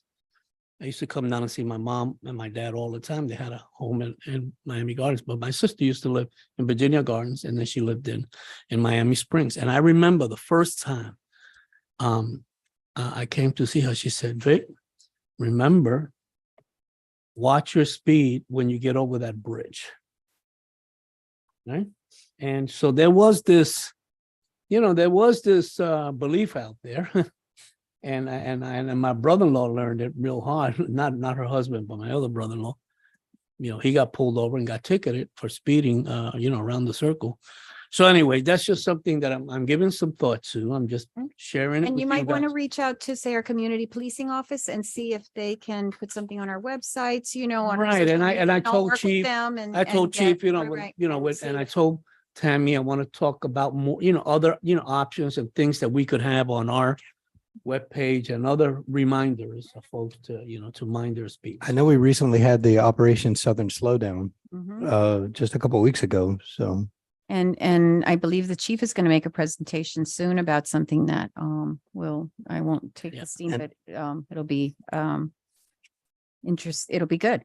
I remember when Medley had signs that said, don't even think about speeding. I was a kid, but I remember being afraid. I've only gotten 2 speeding tickets and it's been in Miami Springs growing up. I was Yeah. 16 and 18. And that was it for me. Okay, so are you? is That's that- all I have. Okay, I'm Councilman. I'm And trying to and keep my perhaps, short. yeah, no, list but short. work with our community No, no, policing I office am, and stuff and get I them to, to figure out something that you'd like to put on our websites and social media and stuff. I think that sounds great. It's never enough. I mean, that So- speeding is just something we know is a big Yeah, issue for our that's- residents, and it's that's something it. you have to reassess. But I do think the chief is going to be talking about something that I found out about recently and of a program, some new, that came down from the state and, talked to him about it and he was aware of it. Might be very helpful. On that, just say that, talking to a resident who is born and raised in Miami Springs, has a young family, is participating I don't think your microphone's on. participating in flag football now in the Miami Springs Senior High School park, and he lives on Lenape. And Lenape is one of those streets that has when you come up from westward, has a stop sign at one point, and then there's a whole all the way to North Royal Poinciana where there's nothing. There is a speed limit sign that we're going to be replacing, but it's not there anymore. And he's very concerned about it. He said he was crossing the street. He lives on a corner, and then this part of Lenape is that whole part that I think it's FPL has, and he was crossing the street, and then he looked down and he saw a car that seemed far enough away for him to cross with his baby, and he just made it across. Oh my goodness. And when I was campaigning, I saw him. I was talking to him, and people were zooming by. So Well, actually, that area is going to be some of the Mayor, can I stuff. add Yes, one sir. more thing? Yes, sir. I'm sorry. I think it was back on July 7th. I think the developers of One Curtis Parkway gave city staff an update on when Canal Street was going to be open. And I think we were told it was going to be like 2 or 3 weeks. It's been a month. Can we please direct staff to we're working, like we're all trying to, can we get an update to why it's taking more than what they said? So I asked the same question last week. I do have a little bit of an update. Apparently there was an underground break somewhere. So they couldn't mill and pave. I'm not exactly sure where it was, but I was told that there was a little underground break that they had to take care of Okay. and prolong the milling and paving. I was told last week that it was going to be next week that they were going to begin. So I'm hopeful that that's the case, but I will ask again. Please ask again. Yeah. Okay. Okay, so I have a few items. First of all, I wanted to also wish former Councilman Bob Best the best. All of us are thinking about him and that he has a speedy recovery from his injury. I also wanted to encourage, Miami Spice is now August and September. Wanted to encourage our residents and visitors and everyone you don't need Miami Spice. Just come and enjoy Miami Springs restaurants. I call it Miami Springs Nice. There's so many restaurants here that are a great deal and fantastic food, really unique. So, please, get your friends and neighbors to come visit you instead of meeting somewhere for Miami Spice or something else. Get them to come here and enjoy it, and be sure to let others know that you're there. Mayor, and thank Yes, you, sir. and thank you for posting every time you have dinner or lunch at one of the different restaurants. No, and I think we can all do that, but also, our community, and when they do eat out, to post it and encourage it, because we've got some amazing restaurants here, and they need our help in getting the word out. Last week I was at the Florida League of Cities, the annual conference, which was in Orlando. One year it's in Hollywood, one year it's in Orlando. Excellent, sessions, opportunity to talk with elected officials from throughout the state and discuss a lot of the issues that are impacting us, but also a lot of legislation that's coming down from Tallahassee and federal and all these just different things that are impacting us in really significant ways. And, discussing what cities are required to do and what we can do, how we can work together. The insurance, the increases in insurance for municipalities, that was a really high topic. Everyone is, experiencing that, along with several other issues that, were constant on those days. So I find it very useful and a lot of information, and I keep sending Tammy from there look into this, or did you know? In fact, one of the things is, free cybersecurity training that we found out about for all of our employees, which is a state requirement now that we send non-essential IT. And I don't even remember all the stuff. Poor Tammy last week, I'm calling her or sending her stuff and asking her to see if we qualify for this. And also I spoke with some of the elected officials in Sanibel and Fort Myers, and their recovery efforts. I mean, they were just devastated last year by the storm, just totally wiped out. And it's going to be several years before they come back. But, their optimism is, we're going to come back better. It's going to be new, but it's going to give us a chance to rebuild what we needed to do to address the issues that we had. And so, God bless them for those communities. The other thing I wanted to mention, and I will just say this briefly, but I want the council, since, we can't really talk except, because of the sunshine, we're together, that it's come to my attention that Medley, the mayor of Medley is trying to look into annexing the area that we were interested in annexing, that we've been pursuing. I reached out to him and asked him if that was true, that I had heard that, and he said yes, that he was looking into it. I just want to restate that, and I stated to him, we are still actively pursuing that. We're still talking with business owners and working with our commissioner to work on the things that he wanted us to work on, so that we can reach, work with the businesses so that we can reach a agreeable path, what I would say, a mutually agreeable path to achieving the annexation. And what we did is we said we'd step back and, reassess, but we fully tend to seek that. So I let the mayor, Martell, know that. However, in case you hear anything, and, we had a 4-city interlocal agreement, and we would certainly respect their areas. We supported them in getting that, and I would expect the same consideration to us. But we do have, the main thing is that we have Commissioner Kevin Cabrera's commitment to our city that he would not allow that area to be annexed by any other municipality while he's in office. And so I think we're strong there. With that said, I just want to thank everyone for a really productive meeting. And remember to go out and enjoy Miami Springs. Nice. Thank you, Mayor. Okay, thank you. Meeting is adjourned.